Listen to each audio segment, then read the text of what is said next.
The property in Rabun County has been in my family since 1968, the year my grandfather bought 40 acres of mountain land at the southern end of the Appalachian chain in northeast Georgia, a piece of terrain that borders the Chattahoochee National Forest on two sides, and that climbs from a creek bottom to a ridge through hardwood forest that has been growing undisturbed since the last timber cut in the 1940s. The land was cheap when my grandfather bought it because mountain land in Rabun County was cheap in 1968. The timber value exhausted and the terrain too steep for agriculture and the location too remote for development, the particular combination of characteristics that made mountain land in the southern Appalachians available to people like my grandfather, who wanted acreage for hunting and for the specific kind of solitude that 40 acres of forest provides when the nearest neighbor is a mile away and the nearest town is 12. My brother Marcus and I have been camping on the property since we were old enough to be trusted with a tent and a fire, which in our family meant about 10 years old, the particular rural upbringing that mountain families provide when they have land and when the land is the classroom and the curriculum is the forest, and the tests are the situations that the forest produces and that you either handle or you don't. We've been camping in the same clearing for 25 years, a flat area near the creek at the bottom of the property, where our grandfather built a fire ring from creek stones when he first bought the land, and where every generation since has sat and built fires and told stories and slept under sky that the mountains frame on three sides. The fire ring is an artifact, not in the archaeological sense, but in the familial sense, a physical object that carries the weight of every fire that has been built in it since 1968. The stones blackened and cracked by decades of heat, the ring enlarged slightly over the years as successive users added stones to accommodate larger fires. The circle of creek rock that has been the center of our family's relationship with this land for longer than I've been alive. I've sat at that fire ring in every season and every weather. I've built fires in it with wood I've collected from the forest around the clearing, the deadfall oak and hickory that the mountain produces in abundance, and that burns with the particular heat and the particular smell that hardwood produces when it's dry and when the fire is built properly and when the night is cool, enough that the warmth of the fire draws you toward it, the way warmth has been drawing humans toward fire since the first one was lit. September of 2022. A Friday night, Marcus and I driving up from Atlanta for the weekend trip. We'd been making 3 or 4 times a year since we'd become adults with schedules that required coordination rather than the casual availability that childhood provides. We arrived in the late afternoon, set up the tents in the clearing where we always set them up, collected firewood from the deadfall around the clearing the way we always collected it, and built a fire in the ring with the automatic efficiency of people who have been building fires in this specific ring for a quarter century. The fire was good. The wood was dry. The September conditions having produced the particular dryness that late summer brings to the forest floor, the deadfall seasoned by months of heat and minimal rainfall, the wood snapping cleanly when broken, and lighting easily, and burning with the vigorous combustion that dry hardwood produces when the fire is built properly. We had a solid fire by 7, the flames established, the log structure burning from the kindling core outward, the fire in the self-sustaining state that experienced fire builders recognize as the point where the fire will maintain itself as long as it has fuel. We cooked dinner, we ate. We sat in the camp chairs that we positioned at the same angles at the same distances from the ring that we'd been using since we were old enough to have opinions about where to sit, the particular geography of a campfire that becomes fixed when the same people sit at the same fire for enough years. The fire burned well, the logs collapsing and being replaced, the flames producing the light and the heat that made the clearing habitable and that made the surrounding forest into a wall of darkness that began where the firelight ended. By 11, the fire was in its late stage, the evening's fuel largely consumed, the log structure reduced to a pile of glowing coals and half-burned logs that were still producing significant heat and significant flame, the fire burning at the level that you maintain when you're not ready for bed and you're not feeding it aggressively, the comfortable late evening fire that provides warmth and light without requiring attention. Marcus was talking about work. I remember this because the normalcy of the conversation is what makes the contrast with what happened next so sharp. The mundane content of a brother describing a problem at his job, providing the acoustic baseline against which the silence that followed was measured. He was mid-sentence when the fire went out. I need to describe what went out means with precision because the words don't capture the particular quality of cessation that I witnessed. Fires don't go out the way this fire went out. Fires burn down. They consume their fuel, and the flames diminish, and the coals cool, and the process takes time, minutes or hours, depending on the fuel and the conditions. The gradual winding down of combustion as the available energy is exhausted. This fire didn't burn down. It stopped. The flames, which had been burning at maybe 18 inches across the entire surface of the coals and the remaining logs, collapsed. Not diminished, collapsed. Every flame across the entire fire ceased simultaneously, the combustion stopping across the whole surface at the same instant, as if a switch had been thrown, as if the chemical reaction that was converting wood into heat and light and gas had been interrupted by an intervention that affected the entire fire at once, rather than any single part of it. The coals went dark. This happened in the same moment as the flame collapse, the orange glow of the coal bed transitioning to black in maybe 2 seconds, the thermal energy that the coals had been radiating visibly draining from the surface as if something were pulling it out, the color dying from orange to red to dark red to black in a gradient that was too fast for natural cooling, and that moved across the coal bed like a shadow moving across a surface, the darkness spreading from one side to the other as if something were drawing the heat out of the coals in a wave. The clearing went dark, the particular darkness that follows the loss of a fire, the sudden absence of the light that your eyes had been adapted to, the world contracting from the lit circle of the campsite to nothing, the stars above suddenly bright because the fire was no longer competing with them. Marcus stopped talking. The silence that replaced his voice and the fire's voice was absolute, the clearing holding nothing but the creak sound and the dark, and the two of us sitting in chairs beside a fire ring that had been producing heat and light 5 seconds earlier, and that was now producing neither. I felt the cold immediately.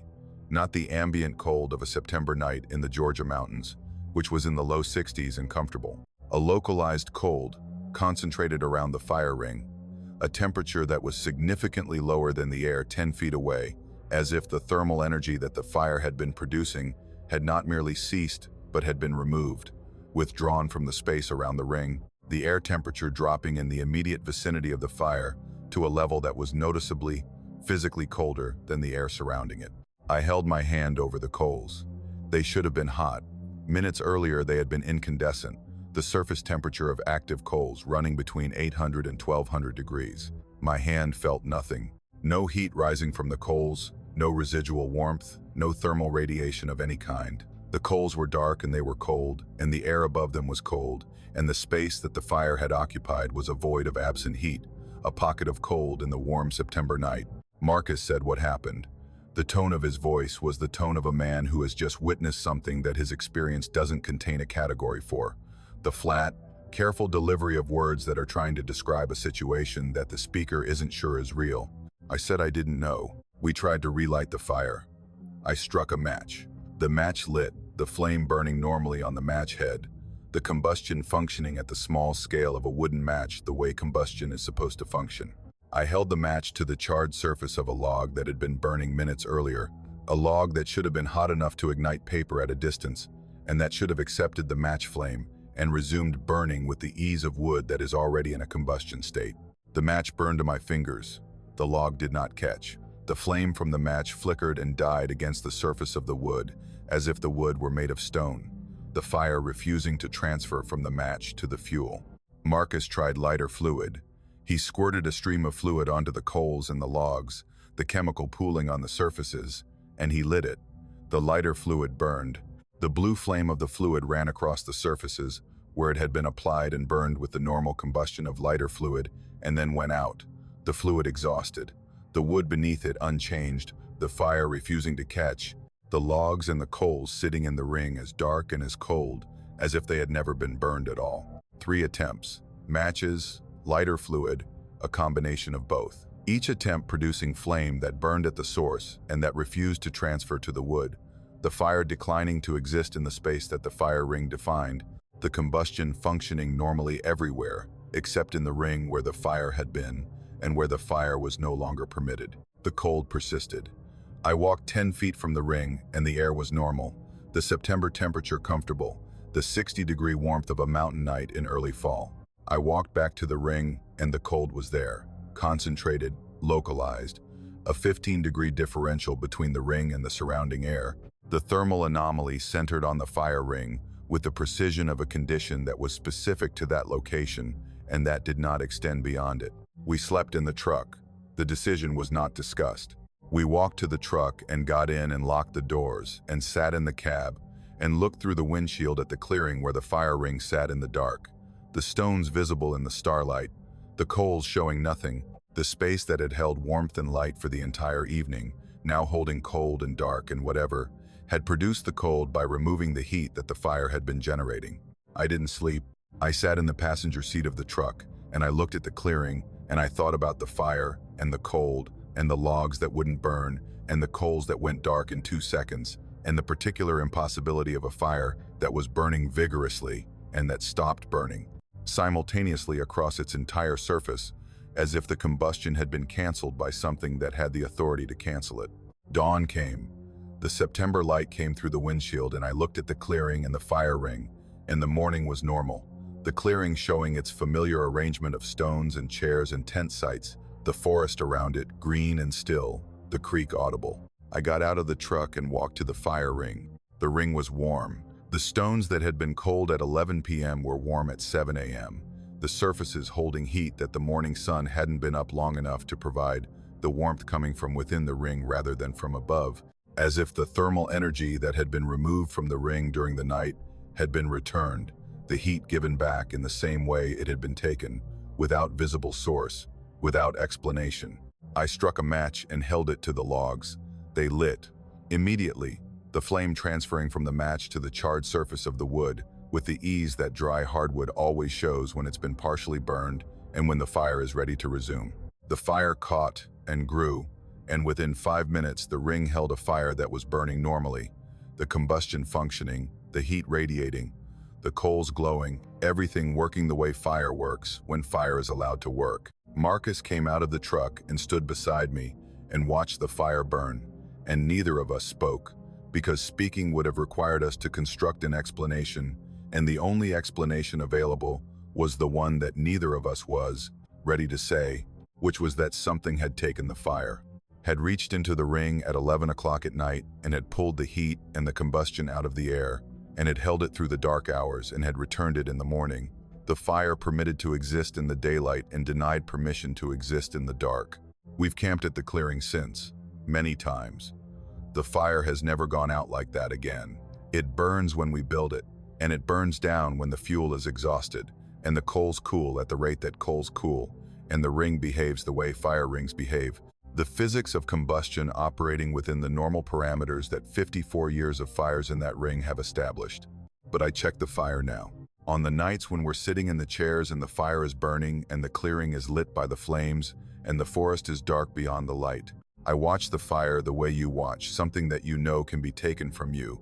The awareness that the heat and the light are provisional, that whatever permitted the fire to go out in 2 seconds on a September night could do it again, the combustion revoked, the warmth withdrawn, the fire ring returned to the cold and the dark that it held for the hours between 11 p.m. and dawn.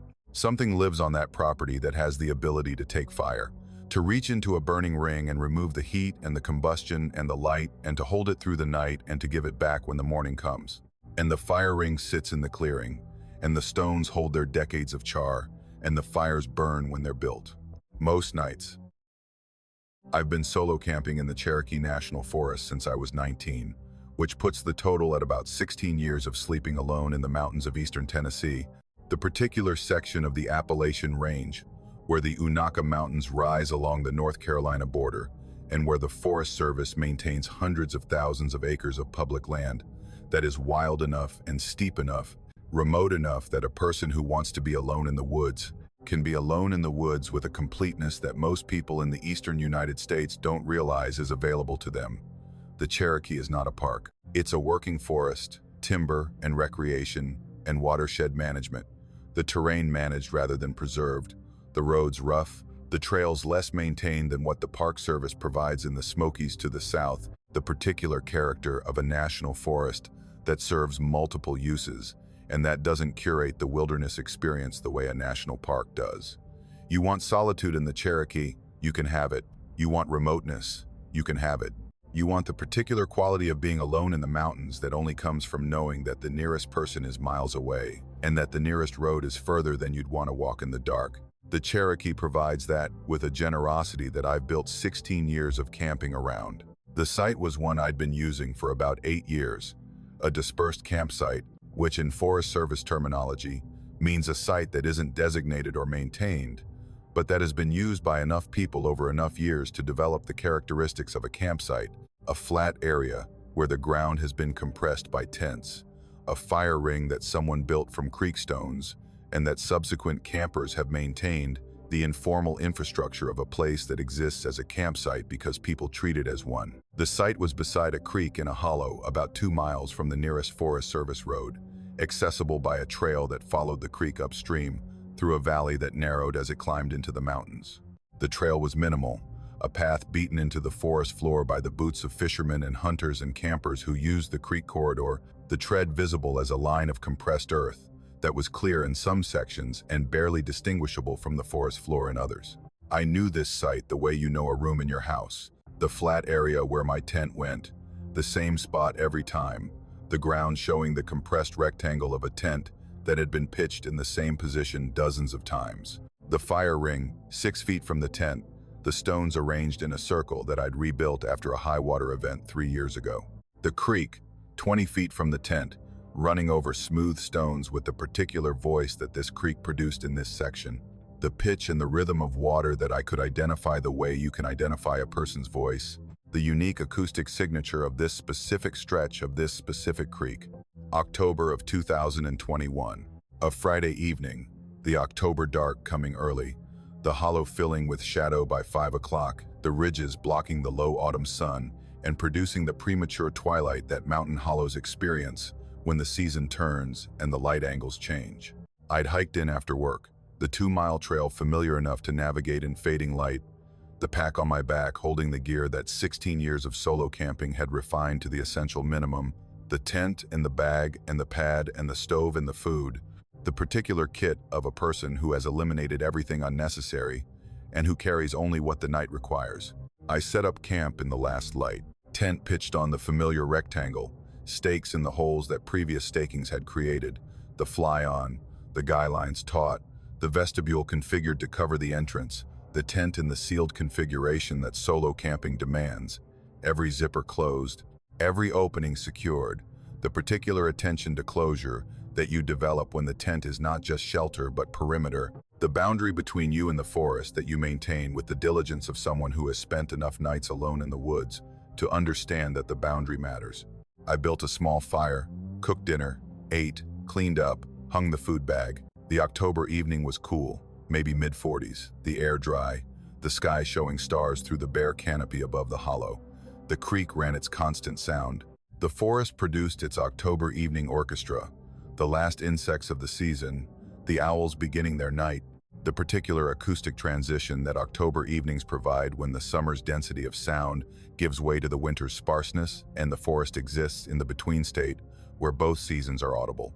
I went to bed around 9, boots off, placed inside the vestibule, headlamp hung from the interior loop, phone in the mesh pocket, sleeping bag zipped, the hood cinched around my face, the particular configuration of a solo camper settling in for a cold night, the body position for warmth and the mind position for sleep, and the tent zipped fully, every zipper run to its stop, the door zipper in the closed position with the pull tab on the inside, the small metal toggle resting against the interior fabric at the bottom left corner of the U-shaped zipper track, where I always left it, because the inside is where you want the pull tab when you're sleeping alone, and the tent is your only wall.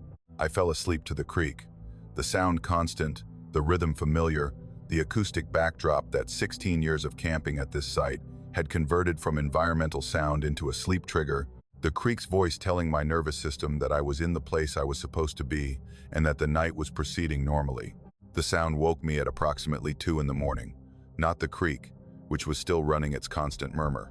Not an animal, not a branch falling, not any of the discrete sounds that the forest produces, and that the sleeping brain evaluates and either dismisses or escalates to consciousness.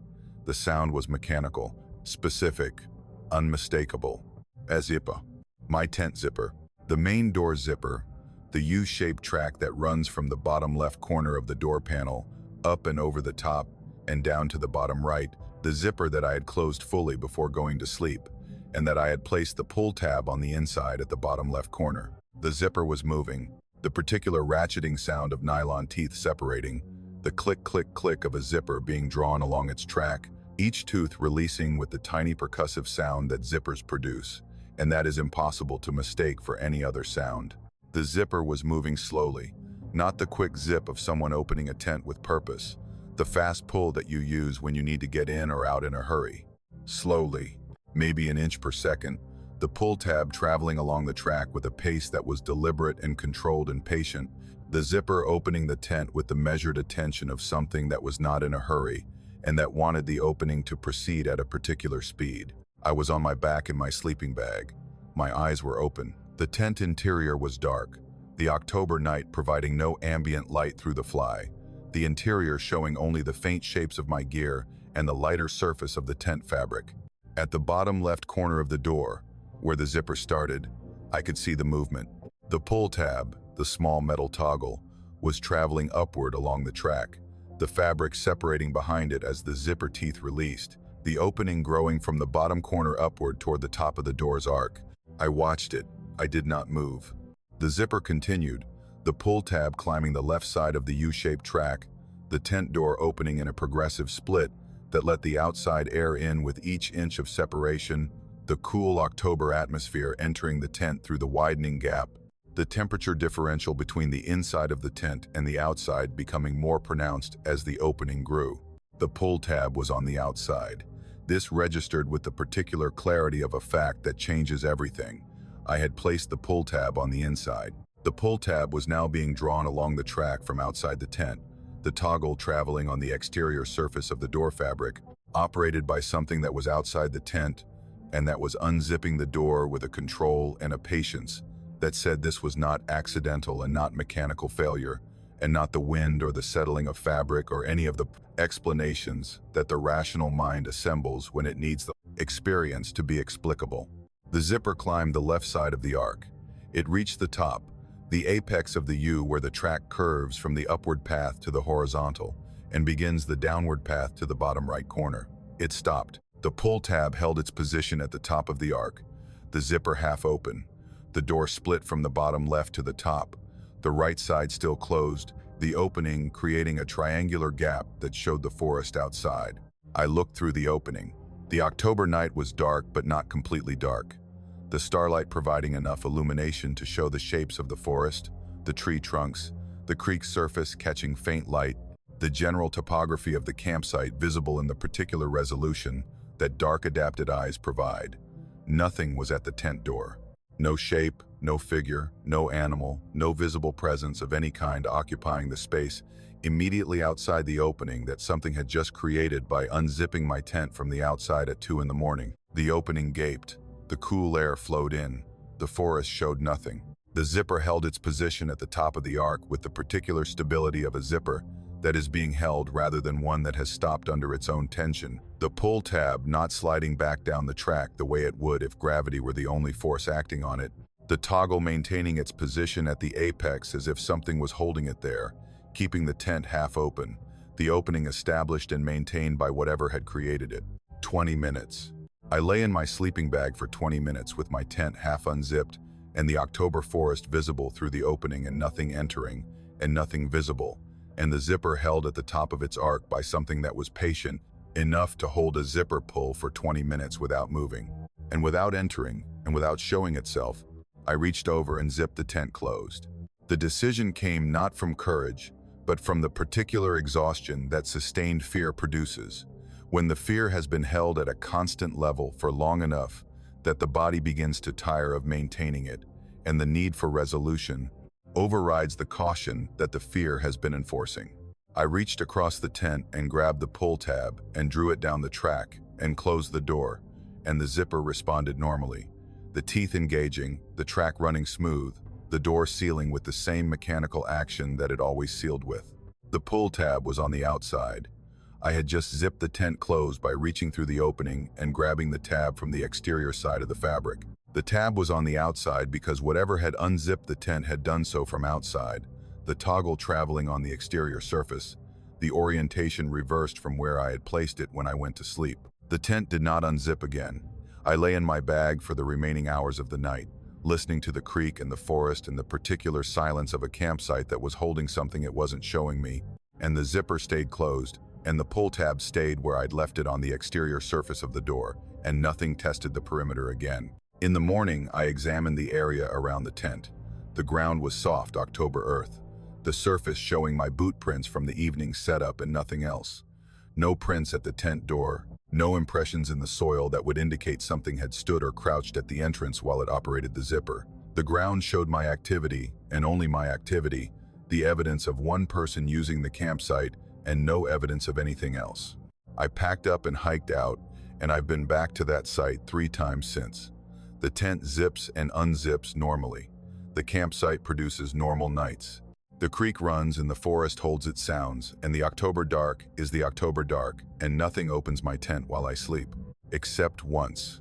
Once, at 2 in the morning, something stood at my tent door and unzipped it from the outside with the slow, patient, deliberate motion of something that knew how zippers work, and that wanted the tent open, and that was willing to take its time opening it. Something that held the zipper at the top of the ark for 20 minutes without entering. Something that showed itself as nothing, the opening revealing only forest and darkness, and the absence of whatever was operating the mechanism. I don't know what wanted my tent open. I don't know why it stopped at the top of the ark. I don't know what would have happened if I hadn't reached over and closed it, if I'd let the opening stand, if I'd waited to see whether the zipper would continue down the right side and open the tent fully. I don't know. And the not knowing is what I carry from that night, the unanswered question of a zipper that moved by itself, and a tent that opened from outside, and a forest that showed nothing through the gap. The pull tab was on the outside. I left it on the inside, and something between 9 p.m. and 2 a.m. moved it to the other side, and opened my tent, and waited. The Adirondacks are not the Appalachians, but they share the particular quality of eastern wilderness that produces the experience I'm about to describe, the deep forest and the elevation, and the distance from roads and the bodies of water that sit in the terrain like eyes, reflecting whatever is above them with the fidelity of a mirror that has been polished by 10,000 years of stillness. I mention this because people assume the Adirondacks are tame, a state park with trails and lean-tos, and the infrastructure of managed recreation. And they are that, in the front country, in the places where the parking lots are full, and the trails are wide, and the lakes have boat launches. The backcountry Adirondacks are different. The backcountry is 1 million acres of forest and water and terrain that is as wild as anything in the eastern United States, the particular wilderness that upstate New York produces when the elevation exceeds 3,000 feet, and the nearest road is 4 miles of trail away, and the lakes sit in basins that the glaciers carved and that the forest has filled in around, and that hold water so clear and so still that the reflection on the surface is indistinguishable from the reality above it. We were 3, myself, my college friend Marcus, and his girlfriend Lee, who had been camping with us for 2 years, and who had proven herself in the backcountry with the quiet competence that matters more than enthusiasm when you're 4 miles from the trailhead and the weather is turning and the decisions you make have consequences that the front country doesn't impose. We'd been planning the trip for months, a 3-night stay at a backcountry lake in the High Peaks region, a body of water that I'm not going to name because naming it would direct people there, and because what we experienced at that lake is not something I want to reproduce for anyone else through the particular cruelty of recommendation. The hike-in was 4 miles, climbing from the trailhead through dense hardwood and spruce forest on a trail that was well maintained for the first 2 miles, and that deteriorated progressively after that, the tread narrowing, the blazes becoming less frequent, the trail transitioning from a managed recreational path to a backcountry route that required navigation skills and the willingness to push through vegetation that crowded the trail, and that in August was at the peak of its density, the ferns waist-high, the balsam and the spruce pressing close, the canopy overhead blocking the sky, to the point where the trail existed in a perpetual green twilight, even at midday. The lake appeared through the trees at the end of the 4th mile, a flash of reflected sky visible through the forest that widened as we approached until the trees parted and the lake was in front of us. Maybe 8 acres of water sitting in a basin surrounded by forest on every side. The surface so still that the reflection was perfect, the sky and the trees and the mountains reproduced on the water with a clarity that made the lake look like a hole in the ground, showing a parallel world beneath the surface.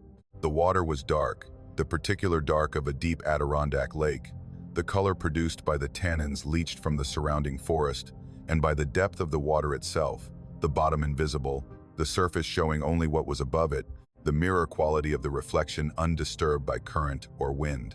We set up camp at a designated site on the eastern shore, a flat area with a fire ring and a lean-to, and the standard backcountry infrastructure that the state provides for the people who are willing to walk 4 miles to use it. The first day and the first night were perfect. The August weather warm and clear, the lake producing the particular stillness that backcountry lakes hold, when no boats and no motors and no human noise, except the quiet voices of 3 people occupying its shore. We swam and we fished and we cooked over the fire and we sat on the shore and watched the surface of the lake hold its reflection of the sky and the mountains and the forest that surrounded it. The image on the water so precise that you could identify individual trees on the far shore by their reflection. The second night was clear, the August sky showing the Milky Way with the intensity that only a backcountry location at elevation provides, the light pollution of civilization far enough away that the sky revealed itself in the full detail that most people have never seen, the galaxy visible as a band of light that crossed the sky from horizon to horizon, the stars dense enough that the dark spaces between them were smaller than the bright spaces, the particular visual abundance of an unpolluted night sky. I woke at approximately midnight, not from a sound, not from discomfort, not from any trigger I could identify. The particular alertness of a body that has been pulled from sleep by something the conscious mind hasn't registered, the old alarm system operating at a level below thought, the eyes open and the body still, and the brain scanning the environment for the stimulus that woke it. I needed water. The prosaic explanation for being awake, the dehydration that hiking and camping produce, and that wakes you in the night with a thirst that won't wait until morning. My water bottles were empty. The filter was in my pack. The lake was 50 feet from the tent. I unzipped the fly and stepped into the August night and walked to the shore with my headlamp off, because the moonlight was sufficient and because the walk from the tent to the water was short enough and familiar enough that I could navigate by the reflected light of the sky on the lake's surface. I knelt at the water's edge. I dipped my bottle into the lake and let it fill, and I looked at the surface while the water ran in and the reflection stopped me. The sky above me was stars, the Milky Way, the constellations, the broken clouds that drifted across the field of stars at intervals, the August sky in its full backcountry glory, clear and deep and showing the universe with the honesty that darkness and distance from civilization provide. The lake was not reflecting that sky. The surface of the water, which 12 hours earlier had been a perfect mirror of whatever was above it, was showing something different. Where the sky showed stars and clouds and the vast dark field of space, the lake showed trees, a canopy. The dense, interlocking branches and leaves of a forest canopy viewed from below, the particular pattern of overlapping foliage that you see when you lie on the ground in a forest and look straight up, the sky broken into fragments by the leaves and the branches that the canopy produces. I stared at the reflection. The canopy on the water's surface was detailed and specific, the individual branches visible, the leaves showing the particular shapes of deciduous hardwoods, the pattern of light and dark that a forest canopy produces when it is thick enough to block most of the sky and thin enough to allow fragments of light through. The reflection was not vague. It was not a suggestion or a pattern that my brain was interpreting as trees. It was a detailed, clearly rendered image of a forest canopy reflected in water that should have been reflecting stars. I looked up. Stars, clouds, the Milky Way, the sky that the August night was supposed to show and that the sky was showing. I looked down at the water, trees, branches, leaves, a canopy that the sky above did not contain and that the water below was displaying with the same fidelity that it had displayed the correct reflection 12 hours earlier. I went to the tents. I woke Marcus first, my hand on his shoulder, my voice low, the particular urgency of someone who needs a witness. He came to the shore and he looked at the water, and he didn't speak for maybe 30 seconds. The silence of a man who is seeing something that his visual system is reporting accurately and that his understanding is rejecting. He looked up. Stars. He looked down. Trees. He said, "What the hell?" Lee came to the shore.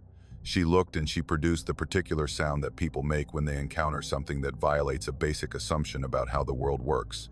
The short, involuntary exhalation that is not a word, but that communicates more than a word could about the sudden recalibration of reality that the experience demanded.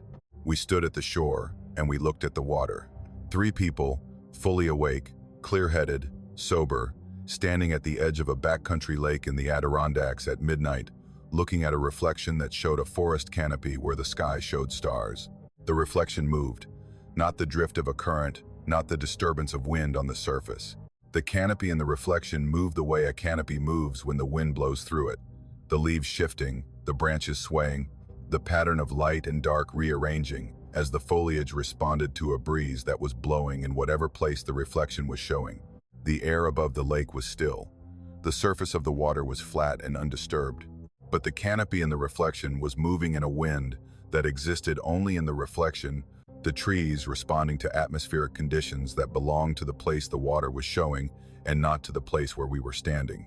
Marcus knelt and put his hand in the water. The surface rippled from his touch, the rings spreading outward, distorting the reflected canopy, the way ripples distort any reflection. When the rings subsided and the surface returned to stillness, the canopy was still there, the image reforming after the disturbance with the persistence of a reflection that was not being produced by the sky above, but by something else, some other source that the water was connected to, and that was projecting its image through the lake's surface, regardless of what the actual sky contained. 15 minutes. We stood at the shore for 15 minutes and watched the water show us a place that was not above us, and that was not around us, and that existed only in the reflection. The canopy was dense and alive, the leaves moving, the branches swaying, the image detailed enough that I could distinguish species, the broad leaves of what looked like oak or beech, the particular shapes of northern hardwoods, rendered in the dark water with a precision that said this was not an illusion or a trick of light, but a faithful reflection of something real. And then it shifted, not gradually, not with a fade or a dissolve or any transition that would have eased the change from one image to another. The canopy was there, and then it wasn't. The surface of the lake showing the correct sky, the stars and the clouds, and the Milky Way, reflected with the perfect fidelity that the lake had displayed since we'd arrived. The water resuming its function as a mirror of reality, after 15 minutes of showing something else. We stood at the shore and we looked at the stars reflected in the water, and the reflection was correct, and the sky was correct, and the lake was doing what lakes do, which is reflect whatever is above them. Except for 15 minutes when it didn't, when the water showed us a different sky, a ceiling of trees in a forest that was not our forest, a canopy that moved in wind that was not our wind, a place that existed beneath the surface or beyond the surface, or in whatever dimension the lake accessed, when it decided to stop reflecting our sky and start reflecting something else's. We didn't go back to sleep. We sat at the fire until dawn and we watched the lake, and the reflection showed the correct sky for the remaining hours of darkness, and then showed the correct dawn, and then showed the correct morning, and the water behaved as water behaves, and the reflection was true. We hiked out that morning, 3 nights planned, 2 nights completed, the 3rd night sacrificed to the particular unwillingness of 3 people to spend another night at the shore of a lake that had shown them a place that wasn't there. I've thought about it constantly since, what the water showed us, where it was. The canopy of a forest that was dense and alive, and that was located in a place that the lake's surface could access and display, a place that was connected to the water through whatever mechanism allows a lake to function as a window rather than a mirror, showing not what is above it but what is elsewhere. Marcus says the lake reflected the bottom, that the canopy we saw was the reflection of the forest floor beneath the water, the sunken trees, and the submerged vegetation of the lake bed, inverted by the reflection into an image that looked like a canopy above. The explanation is rational, and it is wrong. Submerged vegetation doesn't move in wind. Submerged trees don't show individual leaves that sway. The canopy we saw was alive, and responding to atmospheric conditions that the surface of the lake did not share. The lake showed us somewhere else. For 15 minutes, on a clear August night, the water became a window into a place that exists beneath or beside or within the lake that the maps show as 8 acres of water in a glacial basin in the Adirondack High Peaks. And the place had trees, and the trees had wind, and the water showed it to us and then took it back and became a lake again. And I wonder what it shows when nobody is watching. What the surface holds at 3 a.m. when the shore is empty and the forest is dark and the lake sits in its basin and reflects whatever it chooses to reflect. Stars, or trees, or something else that the water knows about and that the land above it doesn't. The lake keeps what it keeps, beneath the surface, in the reflection, in the 15 minutes when the mirror shows a different room. My wife Ellen and I have been camping together for 16 years, which is longer than some marriages last, and which has produced the particular intimacy that shared discomfort creates. The knowledge of another person that you can only acquire by sleeping on the ground beside them in the rain and cooking over a fire that won't light and hiking uphill in heat that turns conversation into an extravagance that neither of you can afford.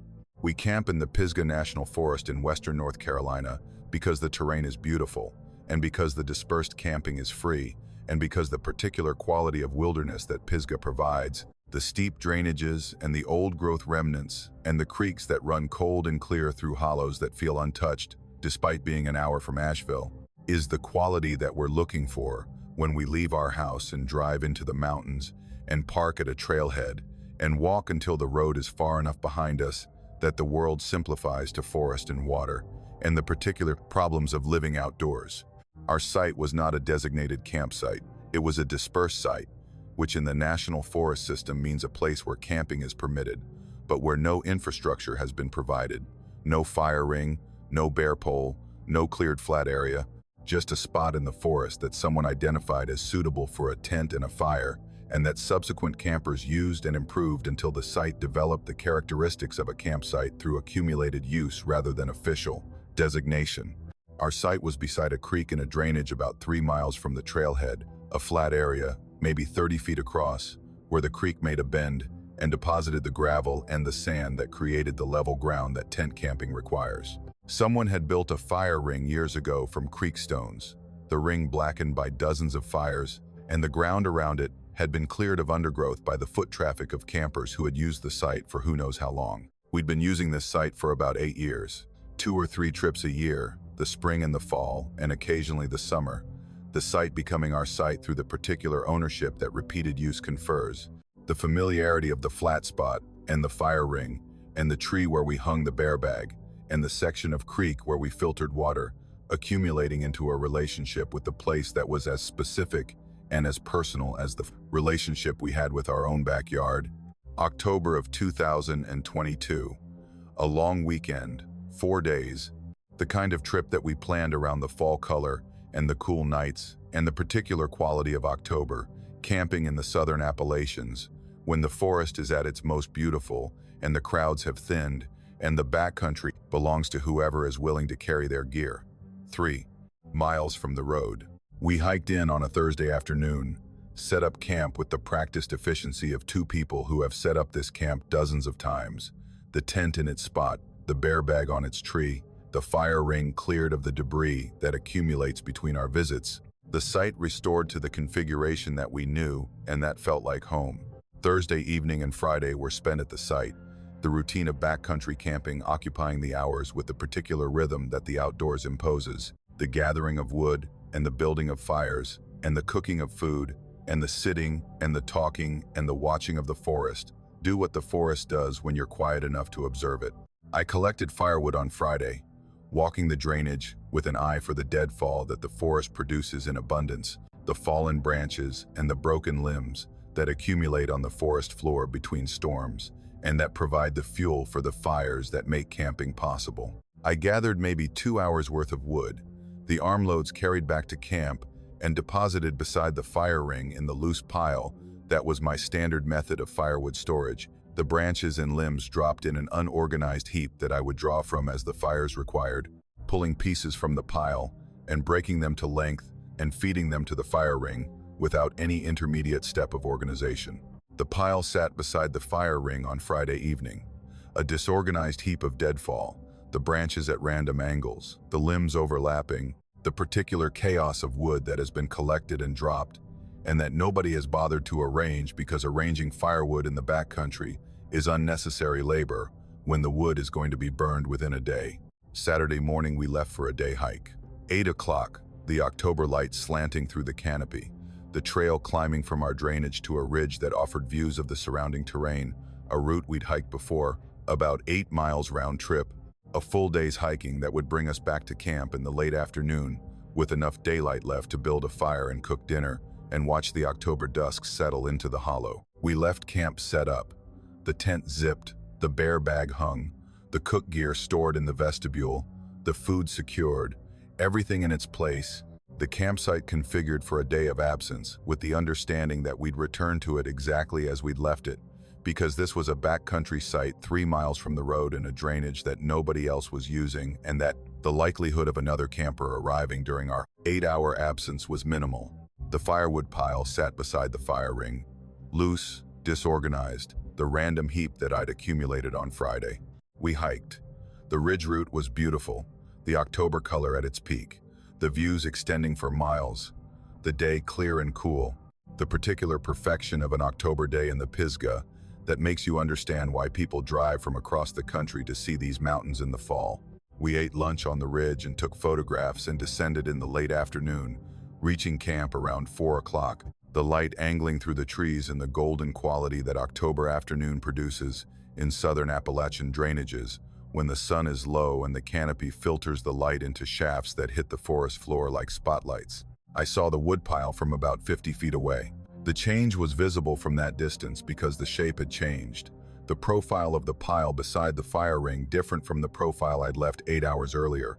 The random heap replaced by a structure that was regular and geometric, in a way that random heaps are not. The firewood had been stacked. I walked to it with the focused attention of someone who is seeing something that they were not expecting, and that requires examination before it can be categorized. The pile that I'd left as a disorganized heap of deadfall was now a stack. A neatly organized, precisely arranged stack of firewood, the pieces sorted by diameter and arranged with the particular logic of someone who understood wood storage. The larger pieces on the bottom providing a stable base, the medium pieces in the middle, the smaller pieces and the kindling on top, where they would stay dry and where they could be accessed first when building a fire. The bark was facing up.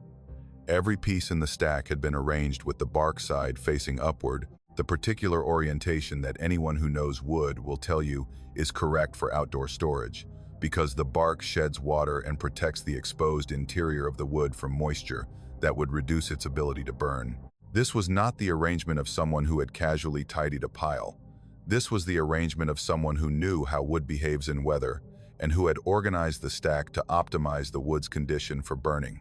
The stack leaned against a fallen log that sat beside the fire ring, the pieces propped at an angle that allowed air circulation beneath and between the layers, the ventilation that prevents the moisture buildup that accumulates in wood that is stacked flat on the ground. The angle was deliberate, the lean precise, the structure stable enough that it would stand through wind and weather without collapsing. Ellen was beside me. She looked at the stack and she looked at me and she said, "You didn't do that." Not a question. A statement of fact from a woman who had been married to me for 14 years and who knew that I did not stack firewood in the backcountry, because I had never stacked firewood in the backcountry, because the wood was going to be burned. Within hours and organizing it was unnecessary. I said no. I looked at the stack and I walked around the fire ring and I looked at the ground. The soft earth around the fire ring, the creek-deposited sand and gravel that showed every footprint with the detail of a plaster cast, showed our prints from the morning. My boots, Ellen's boots, the patterns that we'd made walking to and from the fire ring during Thursday evening and Friday's camp activities. Our prints, clear and identifiable. The tread patterns familiar from years of wearing the same boots. No other prints. The ground around the fire ring and the woodpile showed no footprints that were not ours. The soft earth that recorded every step with photographic precision showed our boot prints and nothing else. The surface between our prints undisturbed, the particular uniformity of ground that has not been walked on, the sand and the gravel holding no impression that could not be attributed to Ellen or to me. Someone had stacked the firewood without stepping on the ground around the fire ring. Someone had picked up every piece of deadfall from the loose pile and arranged it into an organized stack sorted by diameter with the bark facing up and the pieces angled for air circulation. And they had done this without leaving a single footprint in the soft earth that surrounded the work. Audio.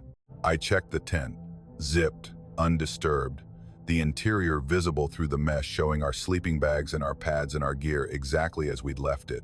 The bear bag hung from its tree, the line intact, the bag at the height where I'd hoisted it. The cook gear sat in the vestibule in the configuration. I'd arranged it.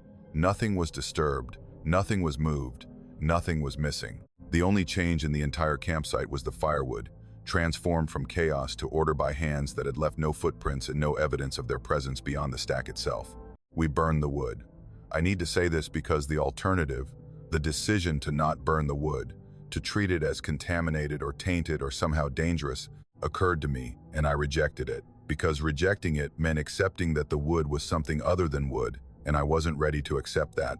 We burned the wood and it burned normally. The flames and the heat and the coals and the ash, identical to any other fire I'd built with any other wood from any other pile. The combustion proceeding with the standard chemistry of cellulose and oxygen and heat, the wood performing its function without variation. The wood was normal, the stacking was not. We've been back to that site 3 times since. Each time, I've collected firewood and left it in a loose pile beside the fire ring, and we've gone for day hikes and returned, and the wood has been as we left it, loose, disorganized, the random heap that it should be, except once. The third return, this past spring, we came back from a hike and the pile was stacked. Same method, same organization, same bark up, diameter sorted, angled for ventilation arrangement that I'd found in October. Same absence of footprints in the soft earth around the fire ring, the stack leaning against the same fallen log in the same configuration, as if the same hands had done the same work with the same knowledge and the same care. I stood at the fire ring and I looked at the stack and I felt the particular emotion that the experience produces, which is not fear. It is something else, something closer to the feeling you get when you discover that someone has been taking care of something you love without your knowledge and without expecting acknowledgement. The quiet work of maintenance performed by someone who cares about the place and about the people who use it, and who expresses that care through the particular language of service that requires no communication. Someone stacks our firewood. Someone who visits our campsite when we're gone, and who organizes the wood we've collected with the knowledge of a person who understands fire and who wants the wood ready for the people who will burn it. Someone who leaves no footprints and who touches nothing else, and who performs this single act of preparation with the particular devotion of a host who wants their guests to find everything in order. Ellen calls it the helper. She says it the way she says most things, with the practical acceptance of a woman who has been camping in these mountains for 16 years and who has learned that the mountains contain things that don't require explanation to be accommodated. The helper stacks the wood. The helper doesn't leave prints. The helper cares about us enough to organize our firewood and doesn't need us to know who they are. I don't know who stacks the wood. I don't know what stacks the wood. I know that the stack is real and the organization is real, and the knowledge demonstrated in the arrangement is real, the knowledge of wood and fire, and the particular craft of preparing fuel for burning that mountain people have been practicing for centuries in these hollows. Someone who knew wood, someone who knew fire, someone who has been in this drainage longer than I have, and who considers the site theirs in a way that doesn't conflict with my use of it but that coexists with it, the host and the guest sharing a space that the host maintains, and that the guest visits, and that the stacked wood bridges between them. The pile sits beside the fire ring, sometimes loose, sometimes stacked, and the ground shows only our prints, and the helper leaves no trace except the wood, and the fire burns normally, and the campsite is ours, and someone else's. Someone who has been here longer, someone who stacks wood with the particular care of a person who knows that a well-built fire starts with well-organized wood and who wants our fires to burn well. And they do. Every time. The wood burns beautifully because it was prepared by hands we can't see, for people they've never met. In a drainage in the Pisgah where the creek runs cold and the forest is old and someone still tends to the work of making a campsite ready for whoever comes next. The tent platforms in the White Mountains exist because the alpine environment is fragile in ways that most hikers don't appreciate until someone explains to them that the soil above treeline took thousands of years to develop and that a weekend of tent camping can damage it beyond recovery. The particular vulnerability of high-elevation ecosystems, concentrating the consequences of human use into a substrate that is thin and slow to heal, and that the Forest Service has decided to protect by elevating campers above the ground on wooden decks that distribute the weight and prevent the soil compression and vegetation death that tent stakes and foot traffic produce. The platforms are standard in the backcountry sites above 3,000 feet. Wooden structures may be 8 by 10 feet, built from pressure-treated lumber on posts that raise the surface approximately 18 inches above the ground. The space beneath the platform open on all 4 sides, the gap dark and narrow and visible. If you lean over the edge and look down, I don't look down. This is not a policy I developed before September of 2023. Before that night, looking under the platform was something I did routinely. Checking for porcupines that chew on wood to obtain salt, checking for gear that had slipped between the boards, performing the casual inspection that experienced campers do when they're familiarizing themselves with the space they'll be sleeping on. After September of 2023, I don't look under platforms.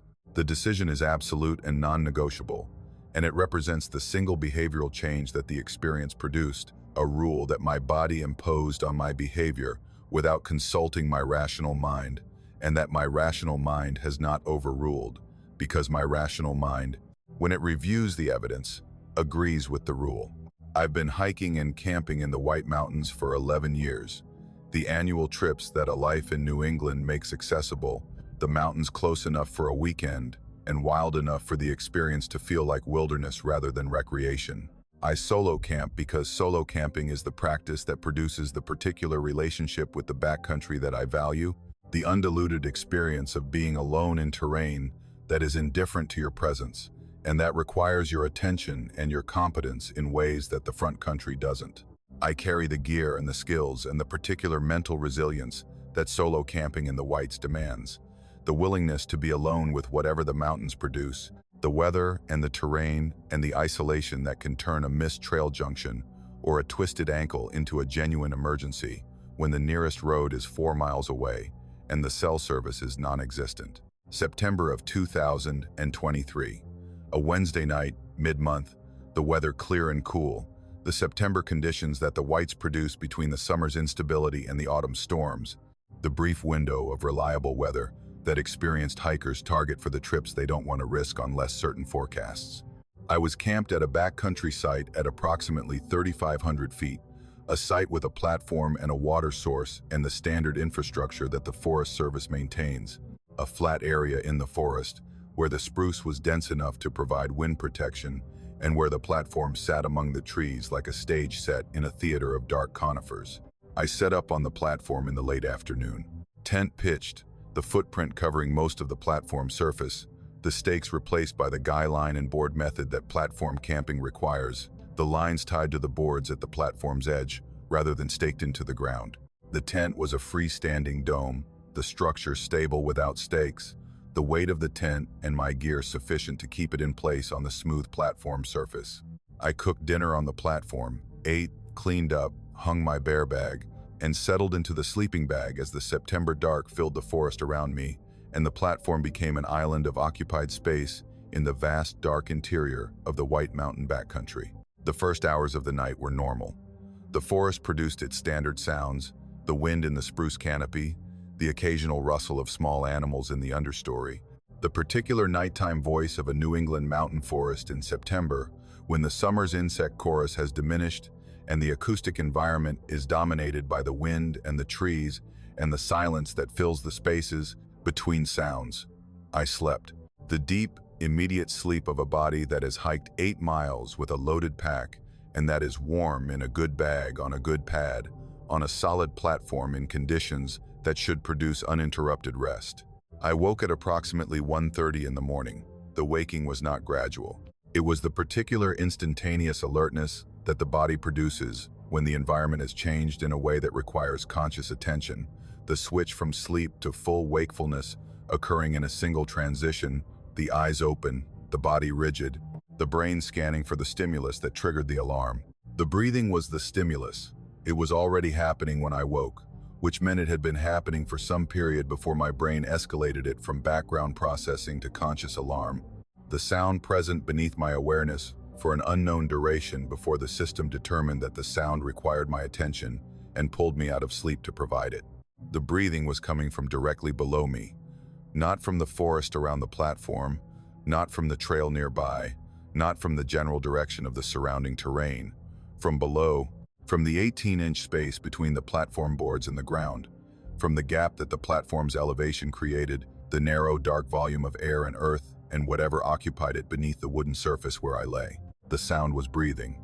I need to distinguish this from the sounds that animals make in the spaces beneath structures, because the distinction is the center of the experience. Animals that inhabit the spaces beneath platforms and porches and raised buildings produce a repertoire of sounds that experienced campers learn to recognize: the scratching of claws on wood, the snuffling of a nose investigating a scent, the rustling of a body adjusting its position in a confined space.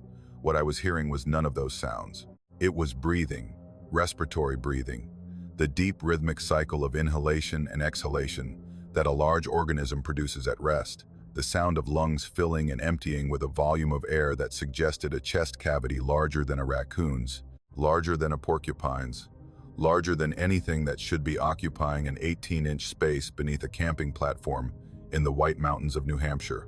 The breathing was slow, maybe 6 cycles per minute, the rate of a large organism at rest, the respiratory rhythm that a person produces during deep sleep or that a large animal produces when it is lying still and conserving energy.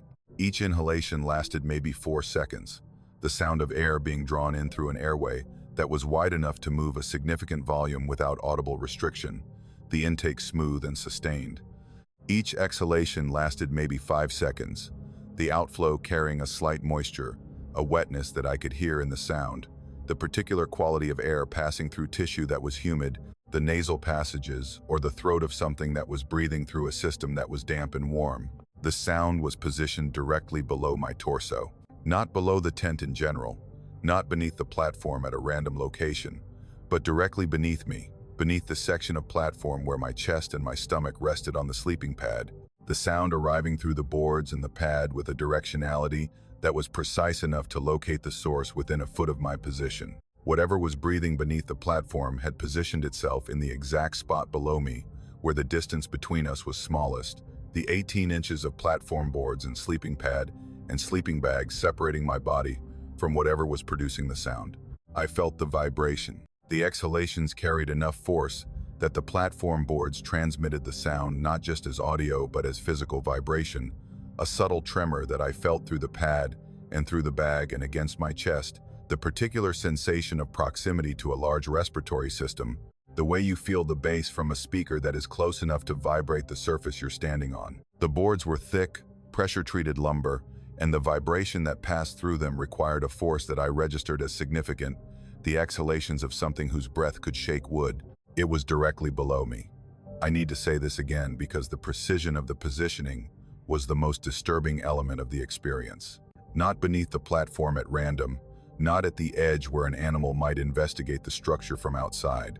Directly below me, as if whatever was beneath the platform had entered the space and had navigated to the specific spot beneath my body and had lain down and had begun breathing with the patient rhythm of something that was not investigating and not passing through, but that was resting, settling into a position that it had chosen because of my position, locating itself beneath me with a deliberateness that suggested awareness of exactly where I was on the platform above. I did not move. The instinct was immediate and total, the body's decision to remain motionless arriving before the mind could form a thought about what to do, the ancient command that says do not move, do not make sound, do not attract the attention of whatever is near you, and that is close enough that movement would change the dynamic of the encounter in ways that the body's threat assessment system has determined are not favorable. I lay on the platform and I breathed as shallowly as I could, and I listened to the breathing below me, and I felt the vibration through the boards, and I did not move. The breathing continued, steady, slow, rhythmic, the same pace, the same depth, the same wet quality in the exhalation, the sound repeating with the particular constancy of an autonomic function, the breathing not varying, not responding to my presence above it, not increasing or decreasing in rate or volume, just continuing with the mechanical regularity of something that was breathing, because breathing is what living things do, and that was doing it directly beneath me on the ground under a camping platform in the White Mountains. I thought about looking. The edge of the platform was maybe 3 feet from my head, close enough that I could lean over and aim my headlamp into the gap beneath the boards and see what was there. The thought formed, and the body rejected it, with a vehemence that I felt as a physical contraction, the muscles in my neck and my back tightening against the possibility of movement, the instinct that was keeping me still intensifying in response to the thought of looking, as if the act of seeing would cross a threshold that hearing had not crossed, as if the breathing was tolerable because it existed in the dark and in the space below the boards, and that seeing the source would convert the experience from something survivable into something else. I did not look. I lay on the platform for approximately 40 minutes, and I listened to the breathing, and I felt the vibration, and I did not look over the edge, and I did not turn on my headlamp, and I did not move from my position on the pad. The breathing stopped at approximately 2 to 10, not gradually, not with the diminishing rhythm of something falling asleep, or the increasing pace of something waking up. The breathing stopped between one breath and the next, the exhalation completing, and the next inhalation not arriving, the silence filling the space beneath the platform with the particular absence of a sound that has been present and constant, and that is suddenly gone. The vibration in the boards ceased. The air beneath the platform held its silence. I heard movement. Brief, maybe 2 seconds, the sound of something shifting its weight on the ground beneath the platform, and then the sound of something moving out from under the structure, a displacement of air and earth that traveled from beneath my position toward the edge of the platform and beyond, the direction of departure identifiable by the fading sound of whatever was leaving, moving from beneath the boards into the forest with a speed that covered the distance from the platform to the tree line in maybe 3 seconds. Then silence. The forest holding its normal sounds, the wind and the distant water, and the particular 3 a.m. quiet of the White Mountain backcountry. The platform still, the air beneath it empty. I lay on the platform until dawn. 3.5 hours of lying still and listening to silence and feeling the boards beneath me for any vibration and detecting nothing. The dawn came slowly, the September light filtering through the spruce canopy, the gray replacing the black in the forest around the platform by degrees. I did not look beneath the platform, not at dawn, not when I packed up, not when I left. I stood on the platform and I put on my boots and I packed my gear and I lifted my pack and I walked off the platform onto the trail without looking over the edge, without bending down to check the space that something had occupied for 40 minutes, while I lay above it and listened to it breathe. I don't know what was there. I know it was large enough to produce a breathing sound that vibrated platform boards. I know it was aware enough of my position to locate itself directly beneath my torso. I know it breathed with the rhythm of a large organism at rest. I know it stayed for 40 minutes and then left. I camp on platforms still. The White Mountains require it at elevation. I pitch my tent, and I cook my dinner, and I get in my bag, and I sleep on the boards that are 18 inches above the ground. But I don't look beneath the platform. Not before I sleep, not when I hear sounds, not in the morning when I pack. Because the 18 inches between the boards and the ground is a space that I have ceded to whatever uses it. The platform is mine. The space beneath it belongs to something else. And the boards between us are the boundary that we share, the thin division of treated lumber that separates whatever sleeps above from whatever breathes below. And some nights, the boards vibrate, and some nights, they don't. And I don't check. I don't look. I lie on the platform and I listen and I let the boundary hold. Because seeing would be worse. The instinct said so. And after 40 minutes of breathing through the boards, I believe it. The Monongahela National Forest covers 900,000 acres of the Allegheny Mountains in eastern West Virginia, which makes it the largest national forest in the eastern United States, and which gives it a quality of remoteness that the acreage alone doesn't capture. The terrain so steep and so densely forested and so thoroughly dissected by hollows and drainages that 2 people could be a quarter mile apart and never know it. The mountains folding the landscape into compartments that are acoustically and visually isolated from each other, each hollow a world unto itself. The ridges between them walls that separate the hollows, the way walls separate rooms. We camp in the Monongahela because that isolation is what we're looking for. Four of us, friends since college, maintaining the tradition that we started at 22 and that we've continued into our 30s. The annual October trip to a backcountry site in the Monongahela, where we spend 3 nights sleeping on the ground and cooking over fires and drinking bourbon and performing the particular ritual of male friendship that required discomfort and distance from civilization to function correctly. The trip has been the same for 12 years.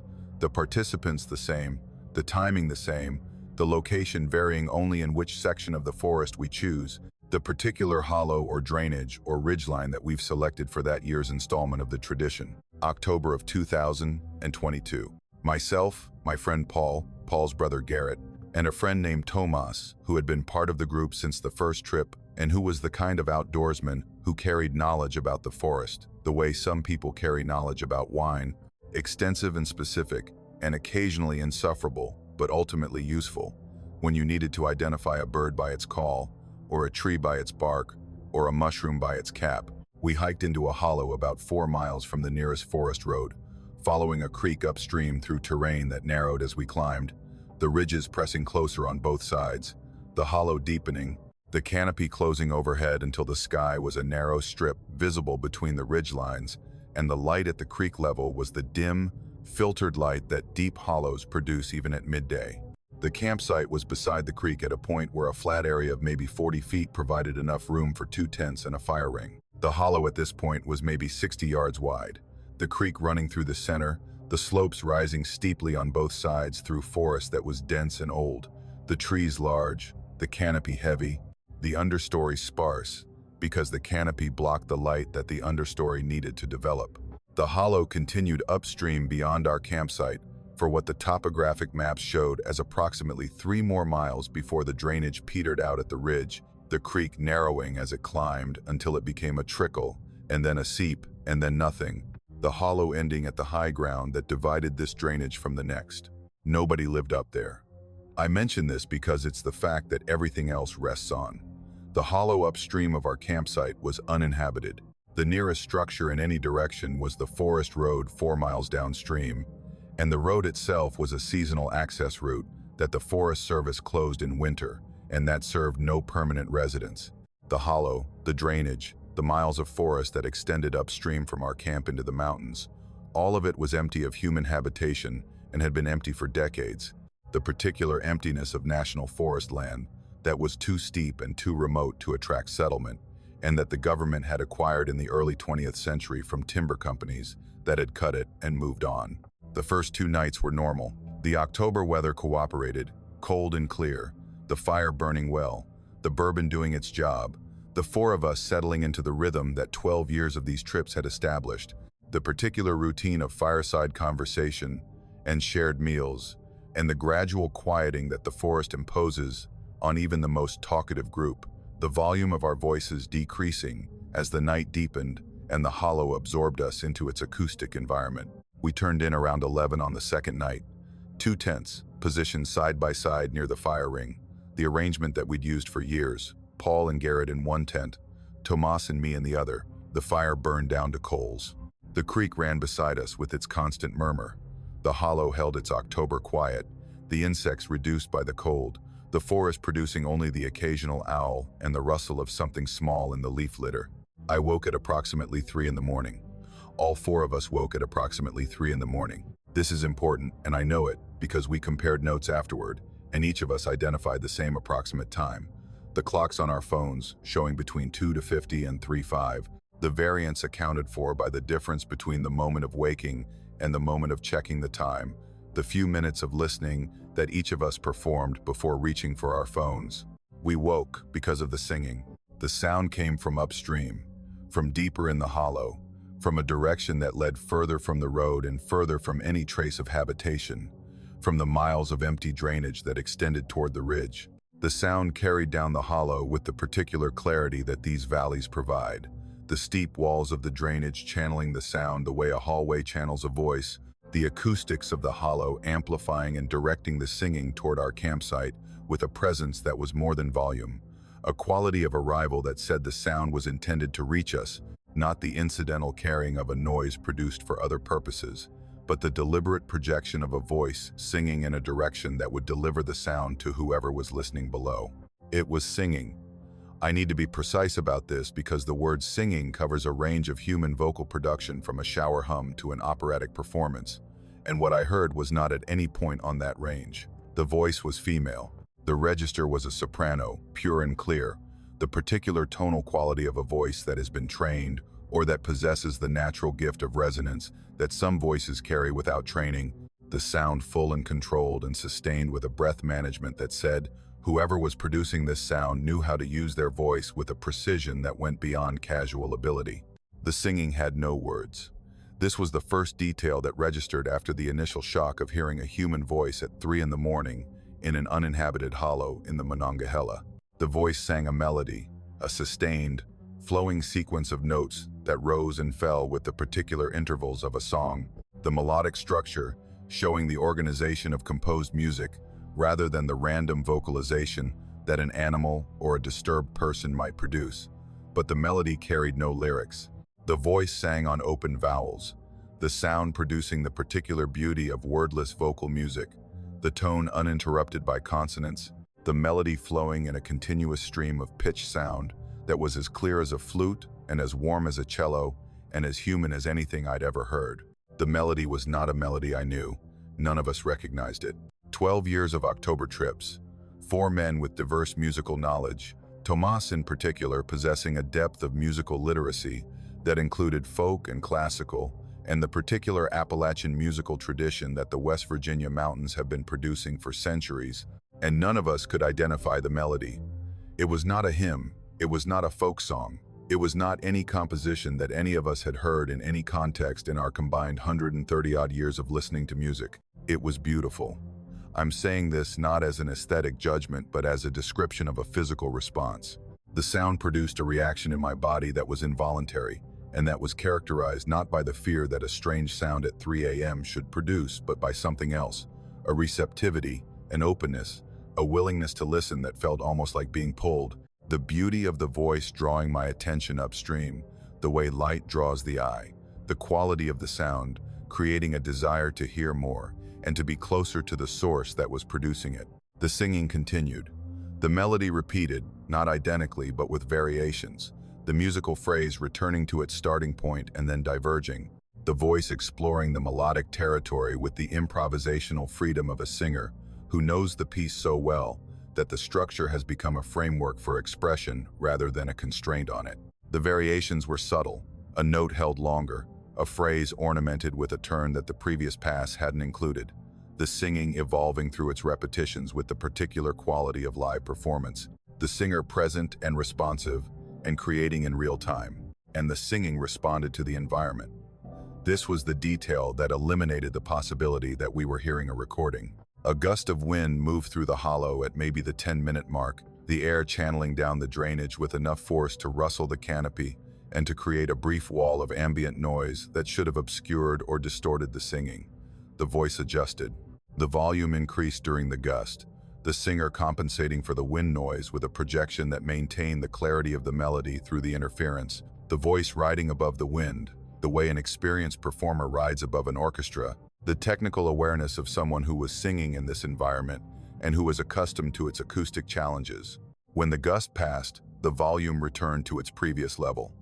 The singing resumed its normal projection, the voice settling back into the dynamic range that the quiet hollow required, the adjustment confirming that whatever was producing the sound was alive and present and aware of the conditions, and was adapting to them in real time with the particular skill of a vocalist who has been singing in this hollow long enough to know how the wind behaves and how to sing through it.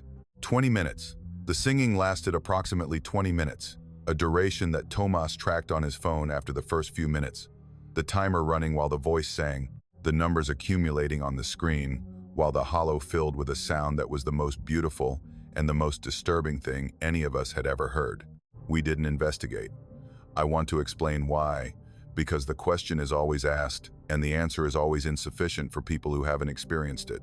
We didn't investigate because the singing was coming from upstream, from deeper in the hollow, from a direction that would have required us to walk further from the road and further from our vehicles and deeper into a drainage that was uninhabited and that held.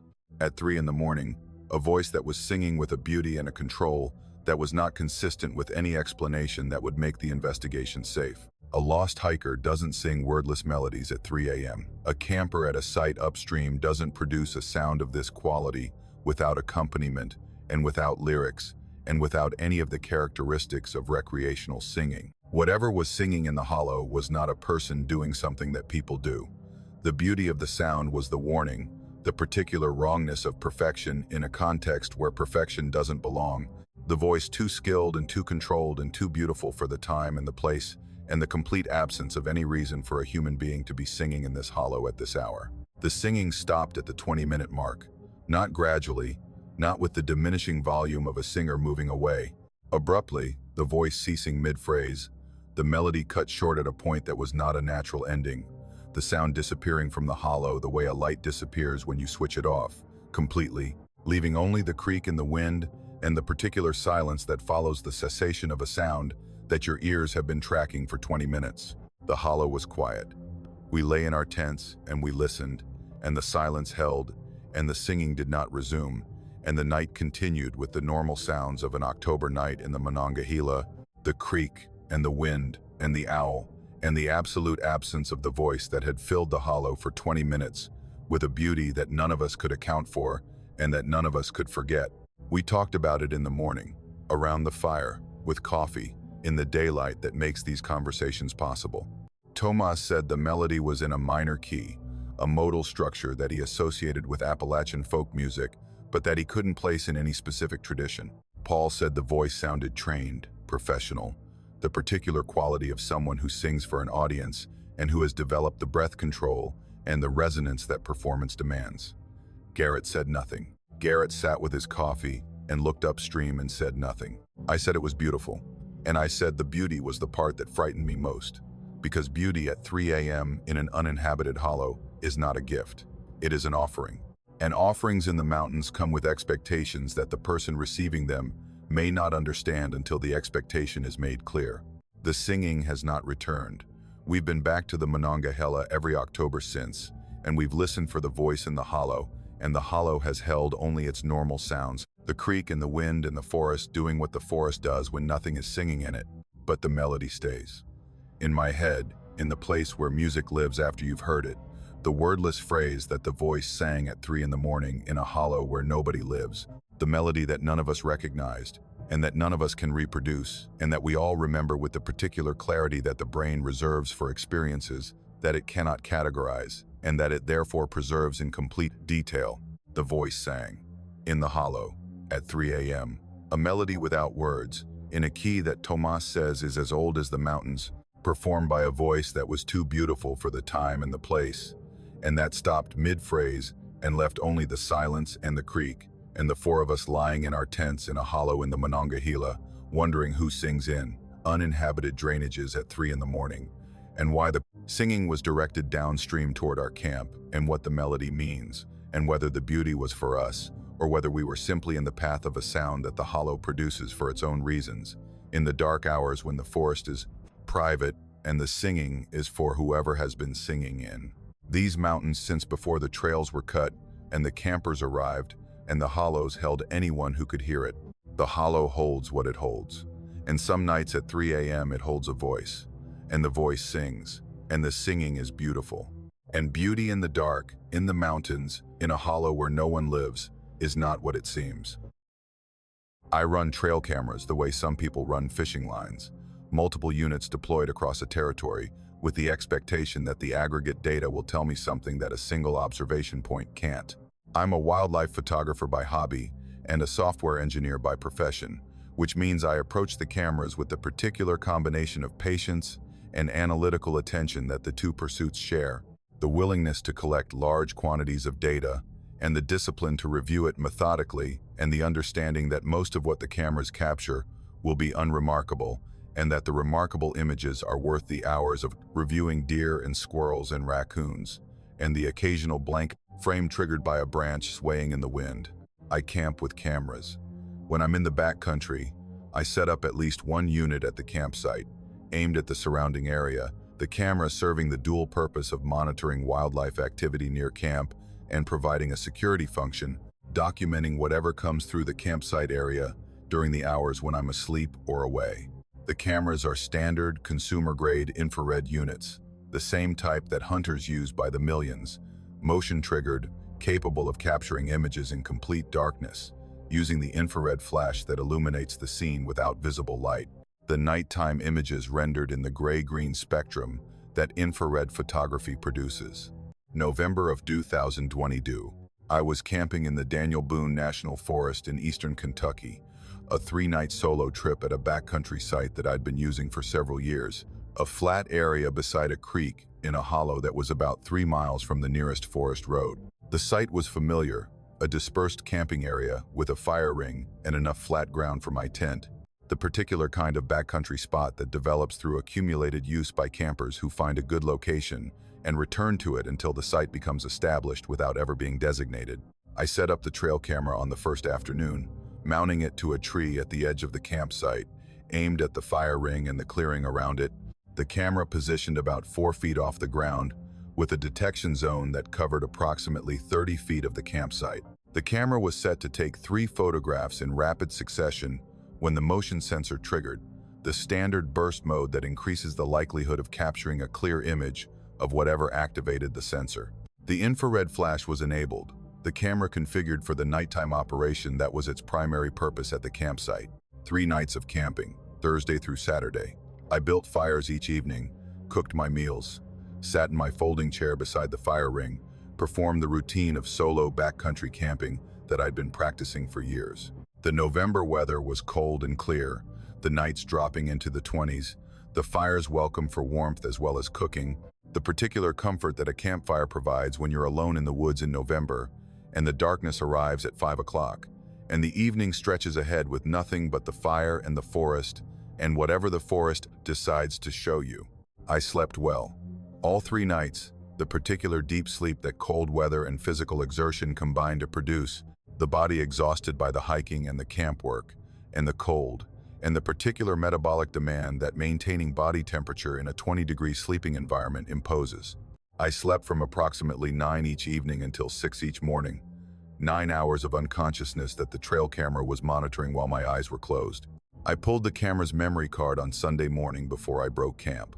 Standard procedure, the card coming out of the camera and going into a protective case and traveling home in my pack for review on my laptop. I don't review cards in the field because the camera's built-in screen is too small for meaningful assessment, and because the review is part of the experience that I savor at home, the particular anticipation of loading the card and scrolling through the images to see what the camera captured while I was elsewhere. I loaded the card on Sunday evening, sitting at my desk, the laptop open, the card reader connected, the folder opening to show the image files arranged by timestamp, the camera's internal clock having documented each trigger with the date and time that allowed me to reconstruct the sequence of events that the camera had witnessed. The daytime images were normal.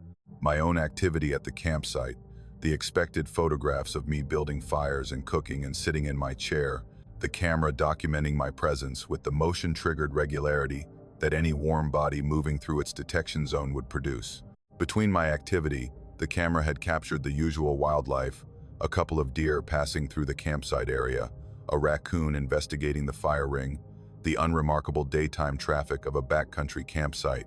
The nighttime images from Thursday night were normal. The infrared photographs showing the campsite in the gray-green spectrum, the fire ring visible as a darker circle in the cleared area, the trees at the edges of the detection zone showing as gray trunks, the occasional trigger produced by a deer or a small mammal passing through. Nothing unusual. The campsite empty, the fire ring cold, the night proceeding normally, while I slept in my tent 20 feet away. Friday night. The images from Friday night were not normal. The first anomalous image was timestamped at 1:07 a.m. The motion sensor triggered and the camera captured its 3-frame burst, and the images showed the campsite occupied. Not by wildlife, not by a passing animal that had triggered the sensor and would be gone in the next frame. Occupied. The fire ring, which I had let burn to ash when I went to bed at 9, was active. The infrared captured the fire as a bright white flare in the center of the ring, the thermal signature of combustion showing as an overexposed region that the camera's dynamic range couldn't fully resolve, the infrared flash reflecting off the heat with an intensity that said active fire, the flames producing enough thermal energy to overwhelm the sensor at close range. Around the fire, seated in positions that corresponded to the arrangement of people sitting in a circle, were three shapes. I'm using the word shapes because the infrared rendering didn't provide the detail that visible light photography would have provided. The nighttime spectrum showing thermal signatures rather than visual details, the forms appearing as regions of brightness against the cooler background of the ground and the air, the thermal contrast between the shapes and the environment, confirming that they were warmer than their surroundings, and that they were therefore either alive or recently active, the bodies radiating the heat that living organisms produce, and that the infrared camera captured as lighter regions in the gray-green field. The shapes were human-sized. The proportions, the height of the seated figures relative to the ground and to each other, were consistent with adult humans sitting on low surfaces, logs or rocks, or the kind of improvised seating that campers use when they're gathered around a fire. The three shapes were spaced around the fire ring in the particular arrangement that a group of people produces when they're sitting together, the spacing even, the orientation inward toward the fire, the configuration of a social gathering rather than a random collection of individuals. I couldn't determine details. The infrared didn't show clothing or faces or any specific features that would have allowed identification. The shapes were thermal silhouettes, the outlines of bodies rendered in the camera's nighttime palette, the forms showing enough detail to confirm that they were approximately human in size and proportion, and not enough detail to confirm that they were human in any other way. I scrolled through the images. The camera had triggered repeatedly throughout the night, the motion sensor detecting activity in the campsite at intervals that produced approximately 60 images between 1:07 a.m. and 4:15 a.m., 3 hours of documentation, the camera faithfully recording the scene at the fire ring, with the particular patience of an instrument that doesn't know what it's photographing and that photographs it anyway. In every image, the three shapes were present. In every image, the fire was burning. The positions of the shapes shifted slightly between frames, the way seated people shift, the small adjustments of posture and position that indicate living bodies rather than static objects, the kind of movement that a person produces unconsciously while sitting, the weight transferring, the head turning, the arms adjusting. The shapes were not motionless. They were present, and they were warm, and they were moving with the particular small movements of people who are sitting at a fire and who are comfortable and who are not in a hurry to leave. The fire burned in every frame. 3 hours of combustion in a fire ring that I had not loaded with wood, the flames maintaining their intensity throughout the sequence, the thermal signature consistent from the 1:07 frame to the 4:15 frame, the fire showing no progression from ignition to peak to decline, the standard life cycle of a fire that burns its fuel and diminishes. The fire in the images burned at the same level for 3 hours, the flames neither growing nor dying, the combustion sustained at a steady state that requires either continuous fueling or a source of fuel that doesn't deplete. At 4:15 a.m., the camera captured its last anomalous frame. The three shapes were present, the fire was burning. The next trigger occurred at 4:16 a.m., 1 minute later, and the image showed the campsite empty. The fire ring was dark, no thermal signature, no combustion, no heat. The shapes were gone.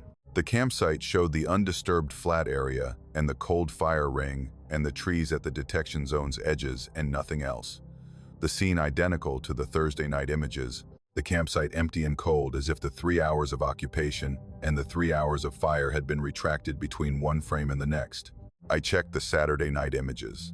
Same thing, the campsite empty until approximately 1 a.m., then the fire burning and the three shapes present, the same arrangement, the same thermal signatures, the same subtle shifting that indicated living presence, the same 3-hour duration, the same abrupt termination around 4, the fire and the shapes vanishing between frames, the campsite returning to its empty state with the instantaneous transition of a scene change. 2 nights. 6 hours of images showing three shapes sitting at a fire in my campsite while I slept 20 feet away. I had heard nothing. I had felt nothing. I had slept through 6 hours of occupation by three entities that were warm enough to trigger an infrared camera and that built fires that were hot enough to overexpose the sensor and that sat at my fire ring in the particular configuration of a gathering and that disappeared between frames when the time came to leave. I went to the fire ring. This was on the Sunday morning when I pulled the card, before I'd seen the images, the standard morning check of the campsite that every camper performs. The fire ring held cold ash, the residue of my Saturday evening fire, the particular gray powder that a fully consumed fire produces, the ash cold to the touch, showing no evidence of any fire more recent than the one I'd built the previous evening. No fresh ash, no partially burned wood, no charred ends of logs that someone else had placed. The fire ring showed one fire per day, the fires I'd built, the ash I'd produced. 3 hours of combustion captured by the infrared camera at 1 a.m. had left no physical evidence in the fire ring that the morning showed. The ground around the fire ring showed my boot prints and no others. The soft earth that I'd been walking on for 3 days held the impressions of my boots in clear detail and showed nothing else.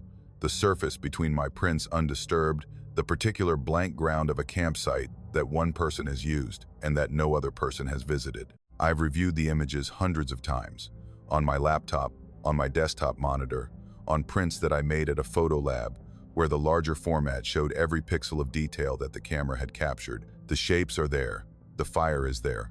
The thermal signatures are consistent and clear and present in every frame across 6 hours of documentation over 2 nights.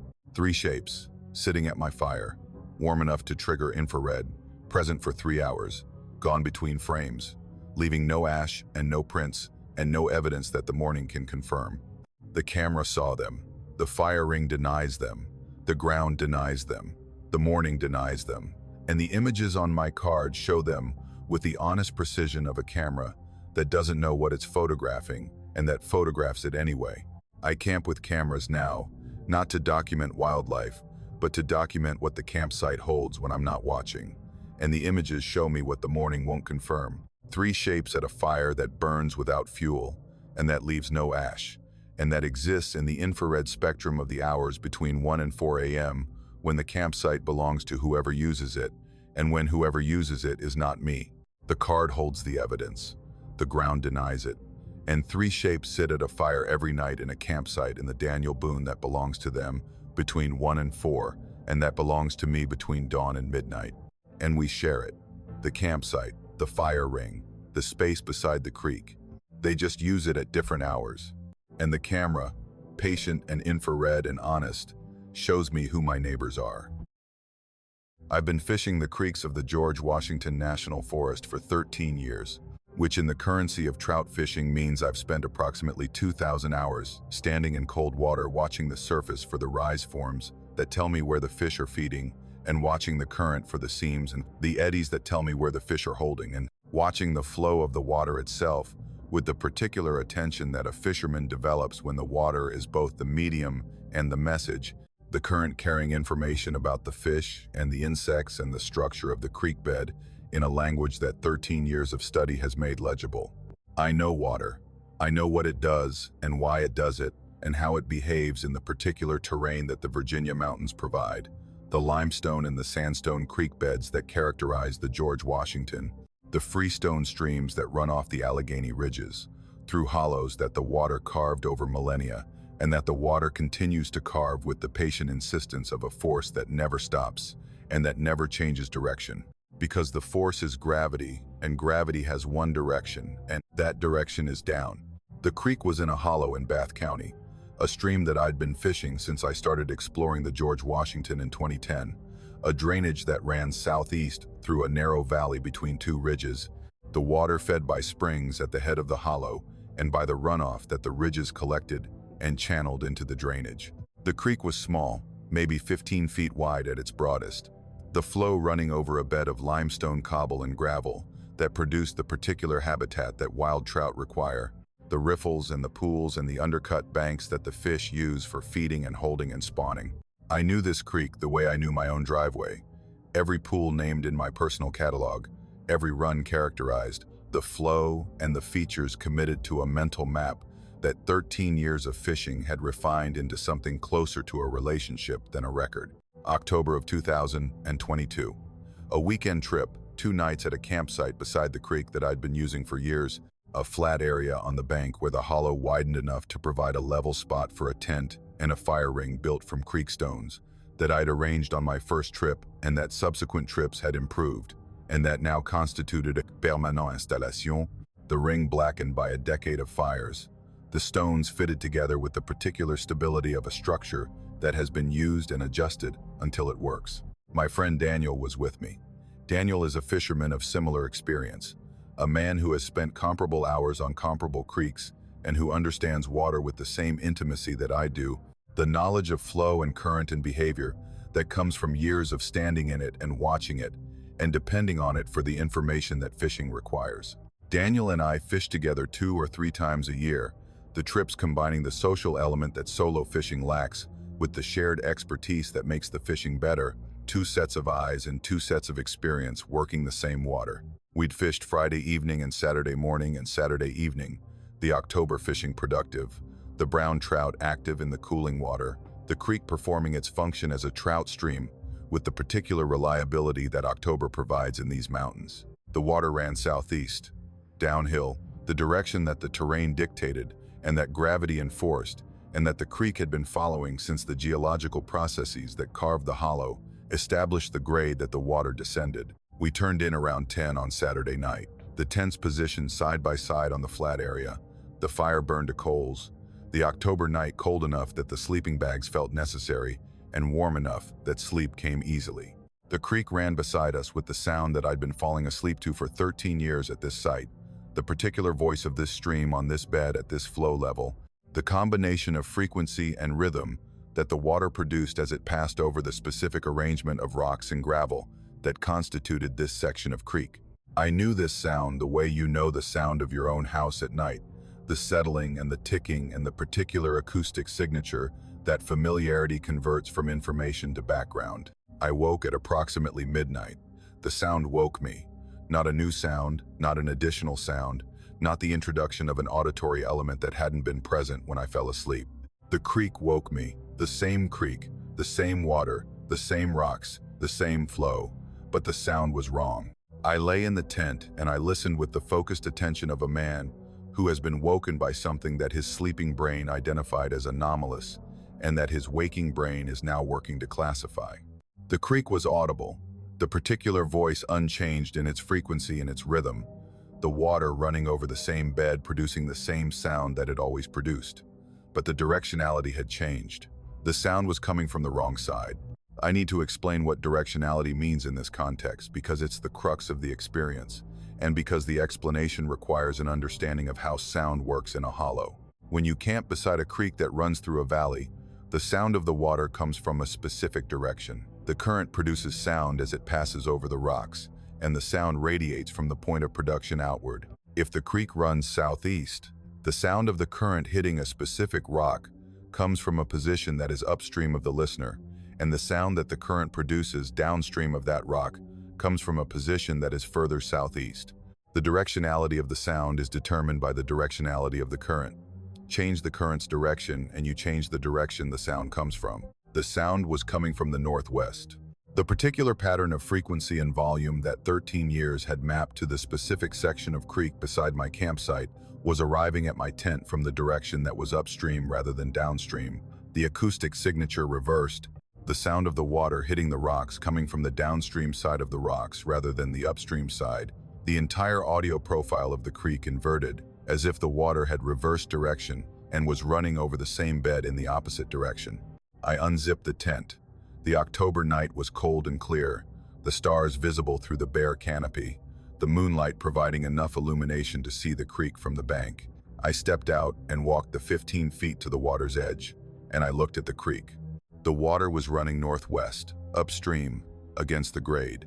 I stood on the bank and I watched the surface, and the current was moving in the wrong direction. The water was flowing from my right to my left, which was northwest, which was uphill, which was the direction from which the creek's source lay, the springs at the head of the hollow that the water should have been flowing away from, and that the water was now flowing toward.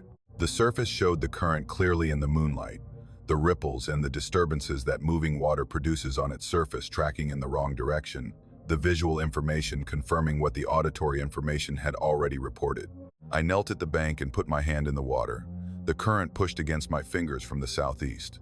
The water was flowing northwest with enough force that I could feel it. The pressure of moving water against skin The tactile confirmation that the creek was running in the direction that gravity prohibited, and that the terrain contradicted, and that every observation I'd made of this creek in 13 years denied. Daniel was awake. I heard him unzip his tent, and I heard his boots on the ground, and I heard him walk to the bank and stop, and I heard the particular silence of a man who is seeing something that his education and his experience are rejecting, and that his eyes are insisting upon. He said, "What the hell?"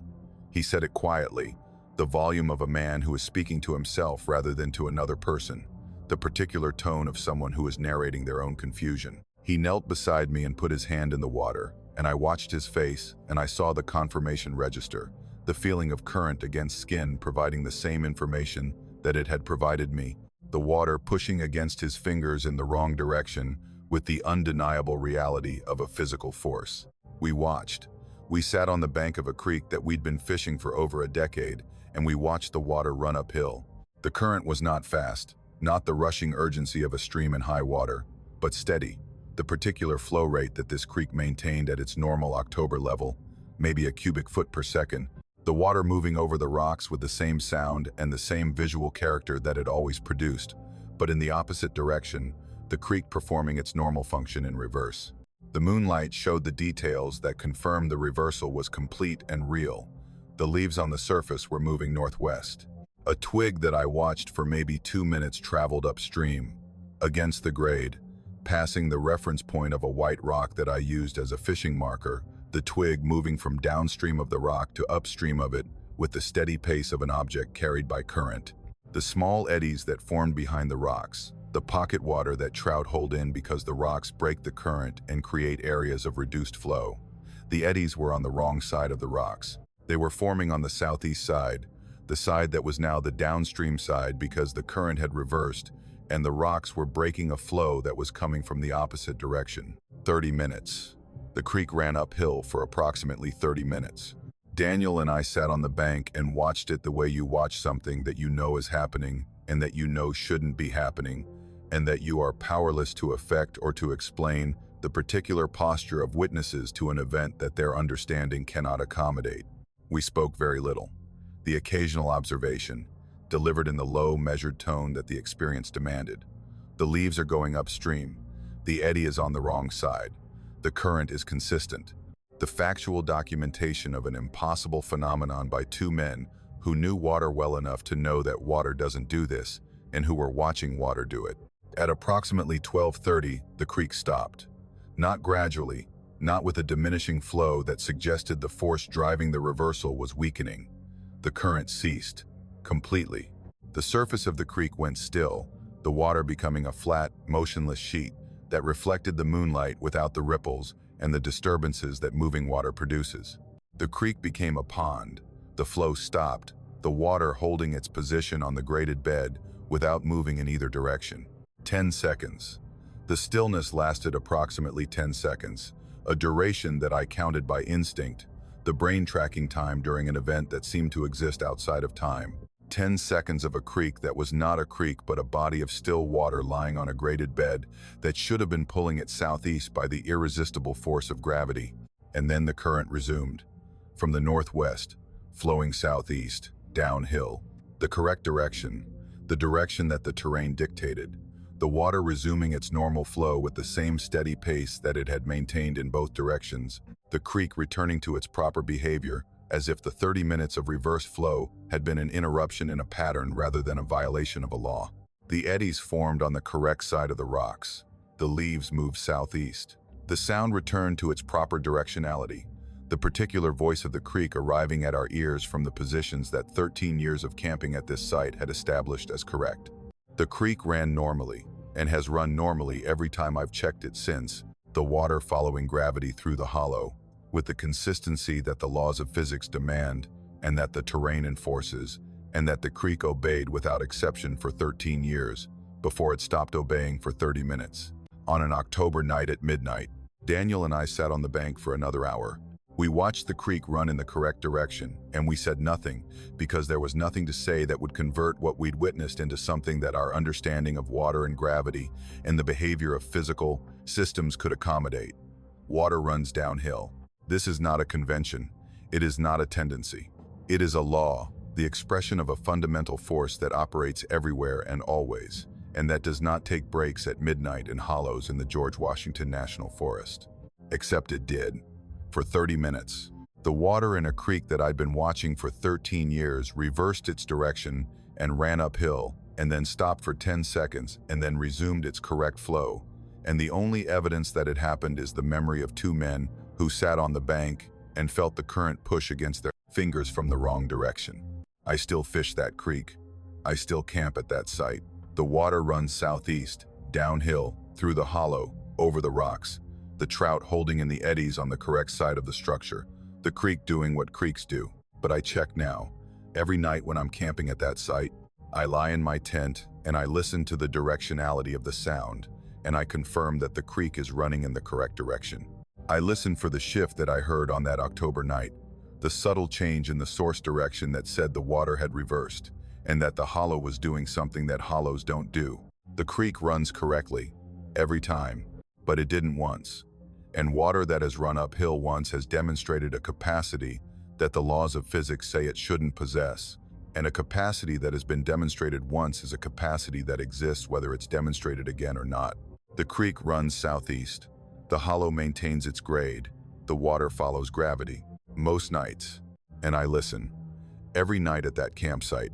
For the moment when the sound shifts and the current reverses and the creek decides, for reasons that the geology doesn't explain and the physics doesn't permit, to run uphill at midnight in a hollow, where two men once sat on the bank and watched the water do the impossible, and the rocks hold their eddies on the correct side, most nights.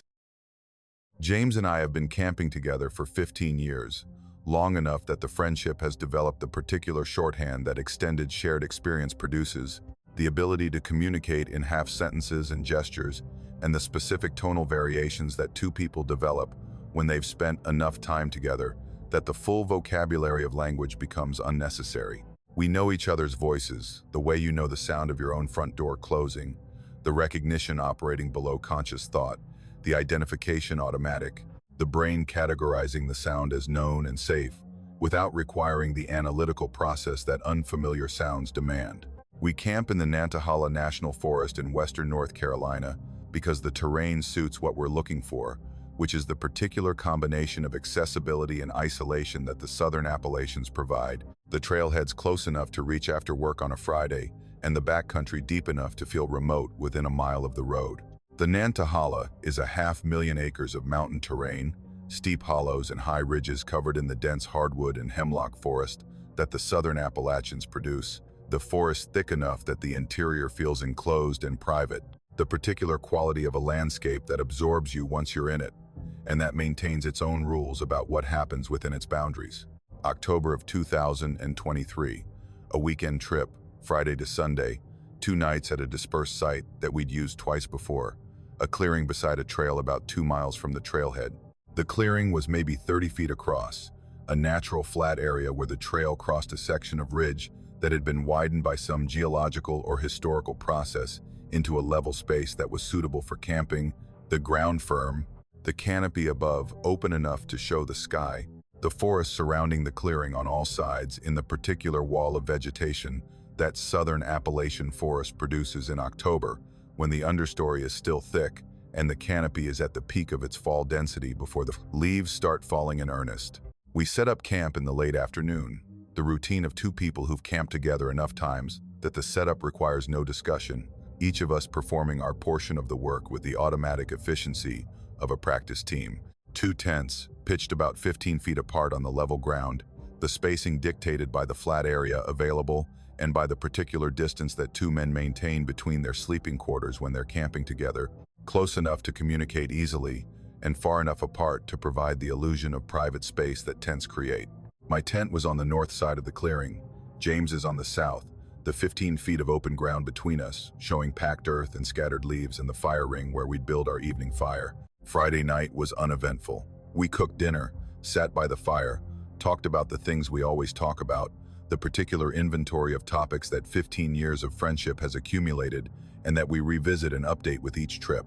The October night was cold enough for sleeping bags and warm enough for comfort. The fire burning down to coals by 10, the forest holding its normal sounds, the owls and the small mammals and the distant creek that ran somewhere below the ridge.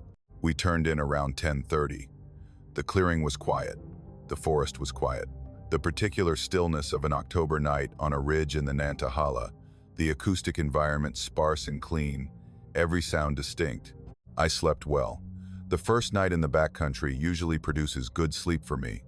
The physical fatigue of the hike in combining with the mountain air and the particular darkness that the forest provides, a darkness deeper than any bedroom achieves, the absence of ambient light allowing the body to release into sleep with a completeness that the lit world doesn't permit. Saturday was a hiking day, a loop from the campsite that took us along the ridge and down into a drainage and back up through a different section of forest, about 8 miles of trail through October terrain that was at its best, the color peaking, the views from the ridge showing the layered mountains receding into blue distance, the day clear and cool and perfect, in the particular way that October days in the southern Appalachians are perfect when the weather cooperates. We returned to camp in the late afternoon, cooked dinner, built a fire, sat and talked. The Saturday routine identical to the Friday routine, the repetition not boring but comfortable, the particular satisfaction of doing the same things in the same place with the same person for the second night, the campsite now familiar, the clearing now home. I went to bed around 10. James stayed up a few minutes longer, which was his habit, the last cigarette by the dying fire before he zipped into his tent. I heard his tent zipper close around 10:15, and then the clearing was quiet and the night was dark, and the forest held its October silence, and I fell asleep with the particular ease of a second night in camp when the body has fully adjusted to the ground and the cold and the dark. I woke at approximately 2 in the morning. The sound that woke me was my name, spoken from James's tent. Not shouted, not whispered, spoken at the particular volume and with the particular intonation that James uses when he wants my attention. The calling volume, the "hey I need you" tone that 15 years of friendship has made as recognizable to me as any sound in my personal acoustic library. The voice was James's voice, not similar to James's voice, not a voice that resembled his. His voice, the specific timbre and resonance and the particular way he pronounces my name, the slight emphasis on the first syllable that is characteristic of his speech pattern and that I have heard thousands of times across 15 years of friendship. I unzipped my tent. The sound of the zipper was loud in the quiet clearing, the nylon teeth separating with the particular ratcheting sound that tent zippers produce, the noise carrying through the October night with a clarity that the still air provided. I leaned out of the tent vestibule and said what? The standard response to being called by name, the single word delivered with the slight annoyance of a man who has been woken from sleep and who expects a reason. Silence. James's tent was a dark shape 15 feet away, the nylon walls showing no movement, no light, no indication that the occupant was awake and had just called my name. I called his name, the same volume he'd used calling mine, the particular projection of a voice directed at a specific tent in a quiet clearing. James, the word carrying across the 15 feet of packed earth and arriving at his tent with the full clarity of a voice at close range in still air. He answered. From inside his tent, his voice carrying the groggy, disoriented quality of someone who has been pulled from sleep by an external stimulus, the thick, blurred speech of a man who was asleep 2 seconds ago and who is now responding to his name being called. He said yeah, and the word was heavy with sleep and confusion. I said, "Did you call me?" He said no. He said he'd been asleep.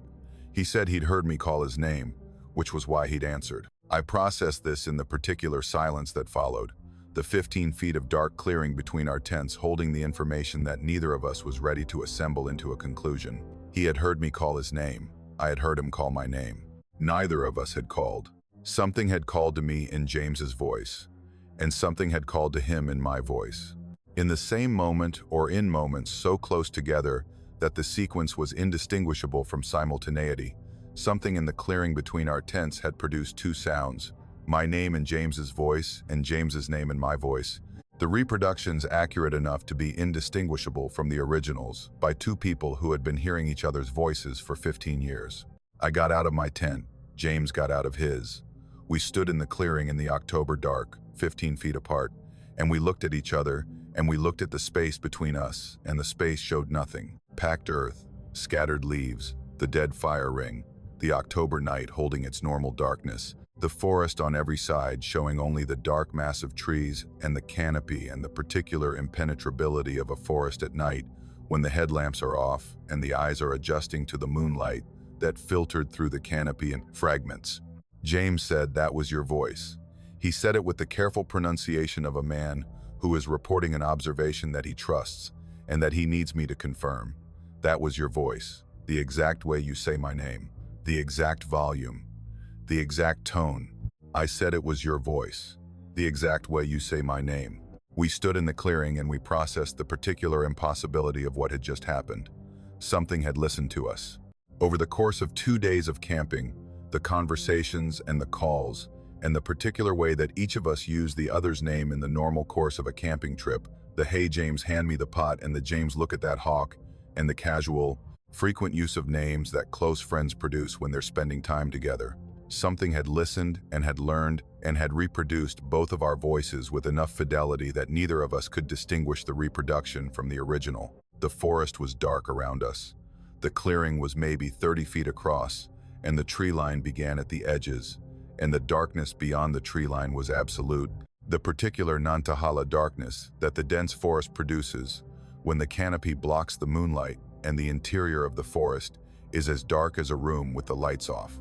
Whatever had produced our voices had been somewhere in that darkness, close enough to project sound at the conversational volume that we'd heard, close enough that the reproduction arrived at our tents with the clarity and the presence of a voice at close range. Between our tents, in the 15 feet of open ground that separated us, or at the edge of the clearing, at the tree line, at the boundary where the packed earth met the forest.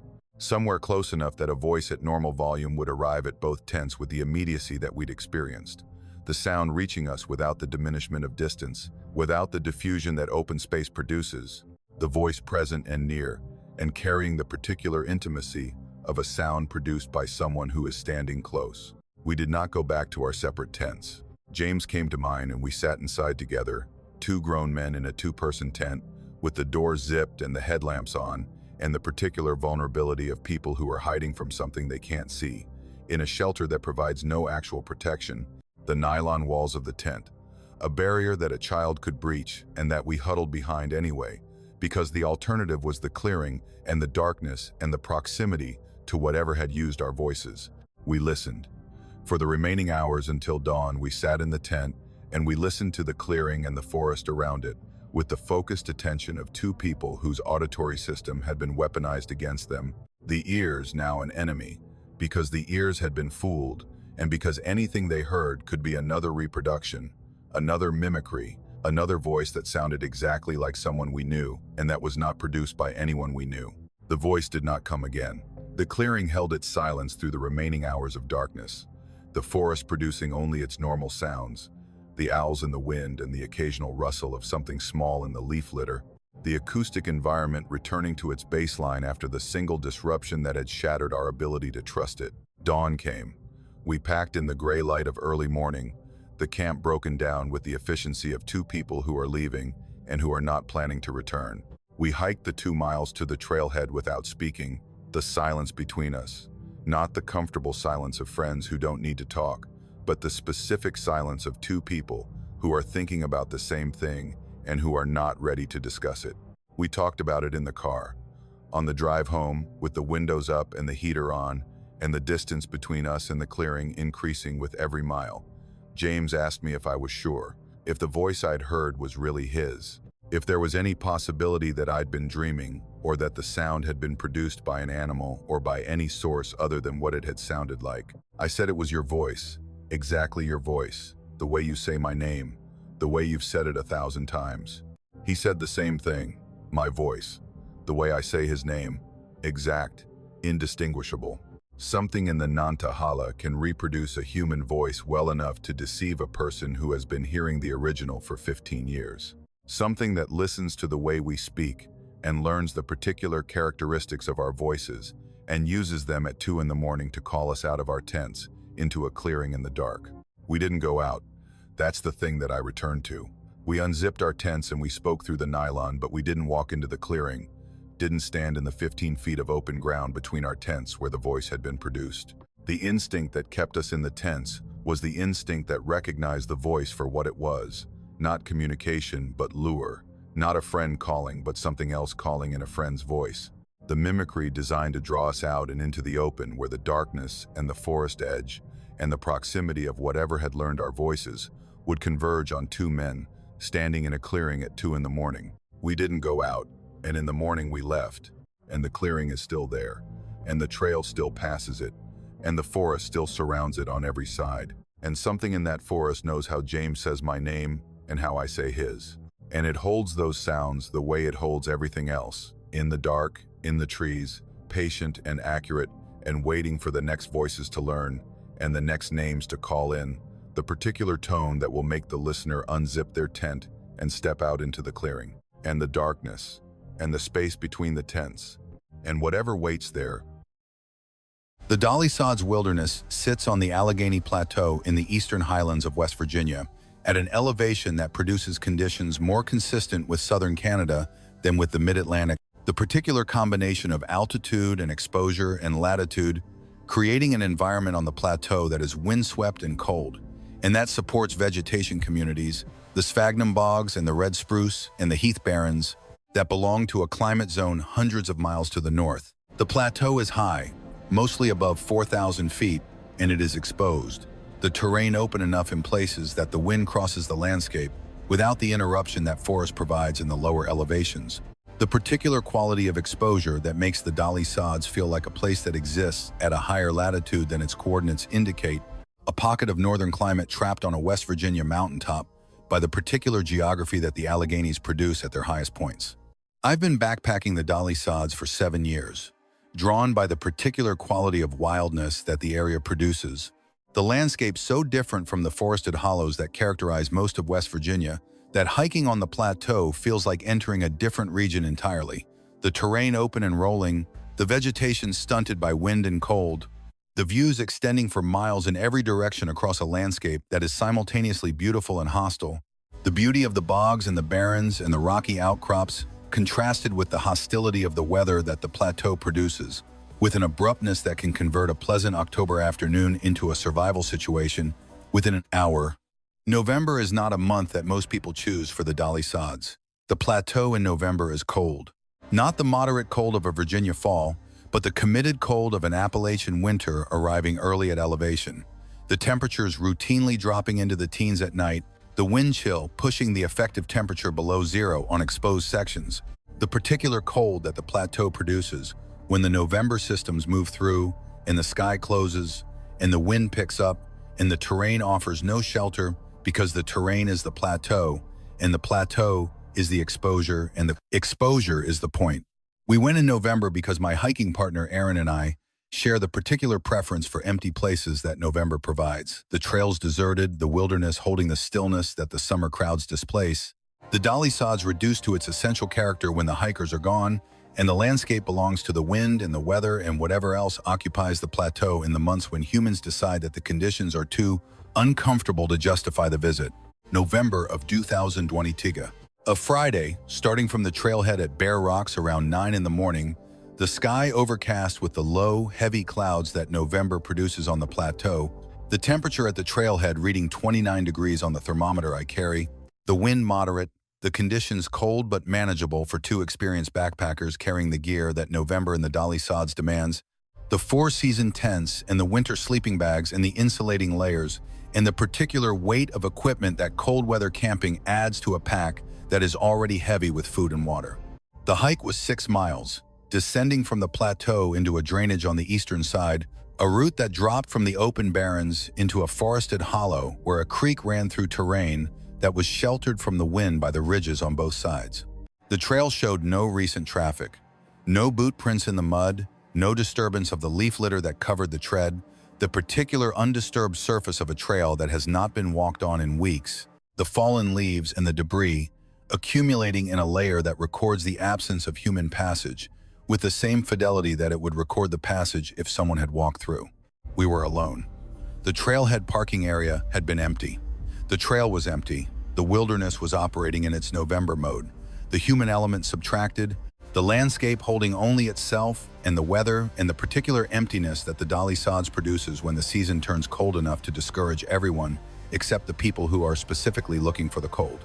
The campsite was at the 6-mile mark, a flat area beside the creek and the drainage, the kind of backcountry site that develops through use rather than designation, a clearing where previous campers had pitched tents and built fires and compressed the ground into the particular hardened surface that repeated camping produces. The clearing was maybe 20 by 20 feet, bordered by forest on 3 sides and the creek on the 4th, the drainage providing the wind shelter that the plateau above lacked, the terrain creating a pocket in the landscape that was protected from the exposure that characterized the open plateau. We reached the site around 3 in the afternoon. The light was already fading, the November sun behind the clouds and behind the ridges that form the drainage, the hollow in shadow, the particular gray November light that produces no warmth and that shows the landscape without contrast, the trees and the ground and the sky, the same shade of cold gray that November uses as its default palette. I noticed the warmth immediately, not as a conscious observation, but as a physical response, the body registering a change in the ambient temperature at the moment we stepped into the clearing, the particular sensation of moving from cold air into warm air, the thermal boundary as defined as the boundary between a heated room and an unheated hallway. One step I was in 31-degree air. The next step I was in something significantly warmer. The air in the clearing holding a temperature that my body recognized immediately as anomalous, and that my thermometer, which I pulled from my pack within the first minute of arrival, confirmed at 45 degrees. 14 degrees. The clearing was 14 degrees warmer than the drainage around it. I walked the perimeter. The boundary was sharp. The temperature differential concentrated at the edges of the clearing, the transition from 31 to 45 occurring within a distance of maybe 3 feet, the thermal anomaly contained within the clearing's perimeter, as precisely as if the warmth were being produced by a heating system with defined boundaries. Aaron felt it too. He stood in the clearing with his pack still on, and he looked at me with the expression of someone who is experiencing something that doesn't correspond to any model their experience provides for how outdoor temperatures work. He said it's warm. The statement delivered with the flat precision of a man noting a fact that he cannot explain, and that he is not going to attempt to explain until he has more information. I pressed my hand to the ground. The soil was warm.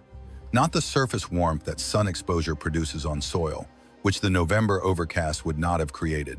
The warmth was in the earth itself, rising from below, the temperature of the soil comparable to the temperature of the air in the clearing, approximately 45 degrees, a temperature that should have required a heat source beneath the ground, producing thermal energy that was radiating upward through the soil and into the air above it. I checked the area for the obvious explanations. A hot spring, which the geology of West Virginia occasionally produces, the thermal water rising through faults in the bedrock and heating the surface. I found no water. The ground was dry, the soil showing no moisture beyond the normal dampness of November earth, no seep, no spring, no evidence of subsurface water that might carry thermal energy from below. The creek ran cold beside the clearing, the water at the temperature that a November creek should be, the stream providing no thermal contribution to the anomaly. I checked for underground fire. Abandoned mine fires can heat the surface above them, the combustion of exposed coal seams producing thermal energy that radiates upward through the overburden and that creates warm spots on the surface that can persist for decades. The Dali Sods area has a history of mining, the coal and the timber that the mountains provided having been extracted in the early 20th century before the land was acquired for the National Forest. But mine fires produce indicators that I didn't find. The particular smell of sulfur, the smoke that rises from vents in the ground, the dying vegetation that the heat kills. The clearing showed no smell, no smoke, no dead vegetation. The grass was healthy, the trees at the edge were healthy, the warmth was present without any of the indicators that the known sources of surface warmth produce. We set up camp. The decision was practical, and it was easy because the alternative was pitching our tents in 31-degree air when a clearing that was 45 degrees was available, and because whatever was producing the warmth showed no signs of being dangerous, and because the warmth was frankly welcome. November camping in the Dali Sods in a clearing that was 45 degrees instead of 31 was a gift that we were not going to refuse regardless of its source. The warmth persisted through the evening. As the temperature in the drainage dropped with the fading light, falling from 31 into the mid-20s by dark, the clearing maintained its 45 degrees. The differential increased as the surrounding air cooled, the warmth in the clearing becoming more pronounced, the boundary between the warm space and the cold space sharpening. The experience of stepping from the clearing into the drainage, producing the particular shock of a 14-degree drop that felt more like 25, because the body had adjusted to the warmth, and the cold felt colder by contrast. We built a fire. We cooked dinner. We sat in the clearing in November, in the dolly sods and shirt sleeves, because the temperature in our campsite was warm enough that the layers we'd carried for the cold weather were unnecessary. Aaron made a comment about winning the campsite lottery, and we laughed and we ate and we watched the fire, and we did not discuss the fact that we were sitting in a pocket of warmth in a drainage in November that had no explanation and that was behaving as if the ground beneath us was heated by a source that the surface didn't reveal. We slept warm.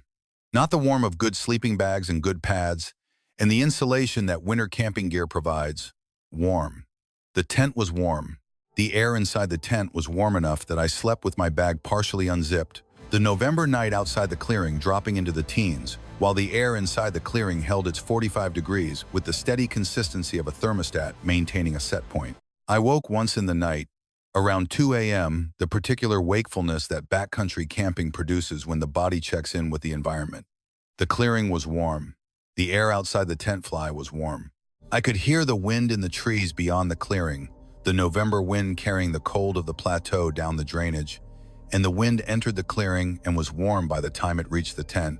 The thermal anomaly converting the cold air into warm air at the boundary of the clearing with an efficiency that no natural phenomenon I understood could produce. I lay in the tent and I pressed my hand to the ground through the tent floor and the pad, and I felt the warmth rising from the earth below. And I thought about what could heat a 20 by 20 foot section of ground in a drainage in West Virginia in November to 45 degrees and maintain that temperature through a night that dropped into the teens. The warmth had the quality of intention, not the random thermal output of a geological process, but the sustained, maintained warmth of a space that was being heated for a purpose. The ground warmed the way a house is warm, not because the house generates its own heat, but because something is heating it. Morning came. Gray November dawn, the light arriving gradually, the drainage showing the frost on the ground beyond the clearing, the white crystalline coating that the cold night produced on every surface that was exposed to the sub-20 degree air. The clearing had no frost. The ground in our campsite was bare, the soil dark and unfrosted, the grass green and undamaged, the 20 by 20 foot space showing the particular absence of frost that said the temperature at ground level had not dropped below freezing during the night. And then the warmth left. Not gradually, not with a slow decline that said a heat source was cooling. The warmth departed. Between the moment I stepped out of the tent at approximately 6:30 and the moment Aaron stepped out maybe 10 minutes later, the temperature in the clearing dropped from 45 to the ambient temperature of the drainage, which my thermometer showed as 19 degrees, a 26-degree drop in 10 minutes. The clearing equalized with its surroundings, as if the source that had been maintaining the warmth had been switched off, the thermal energy withdrawn from the ground and the air with the abruptness of a heater being disconnected. The ground was cold. I pressed my hand to the soil where I'd felt warmth rising through the tent floor 8 hours earlier. Cold. November in the dolly sods, cold, the soil at the temperature it should have been all along.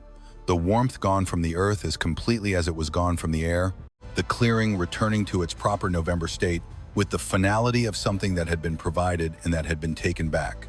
We packed up in the cold, the November cold that we'd prepared for and that we'd been excused from for one night by whatever had heated our campsite and that was now applying itself with the full force of a dolly sods November.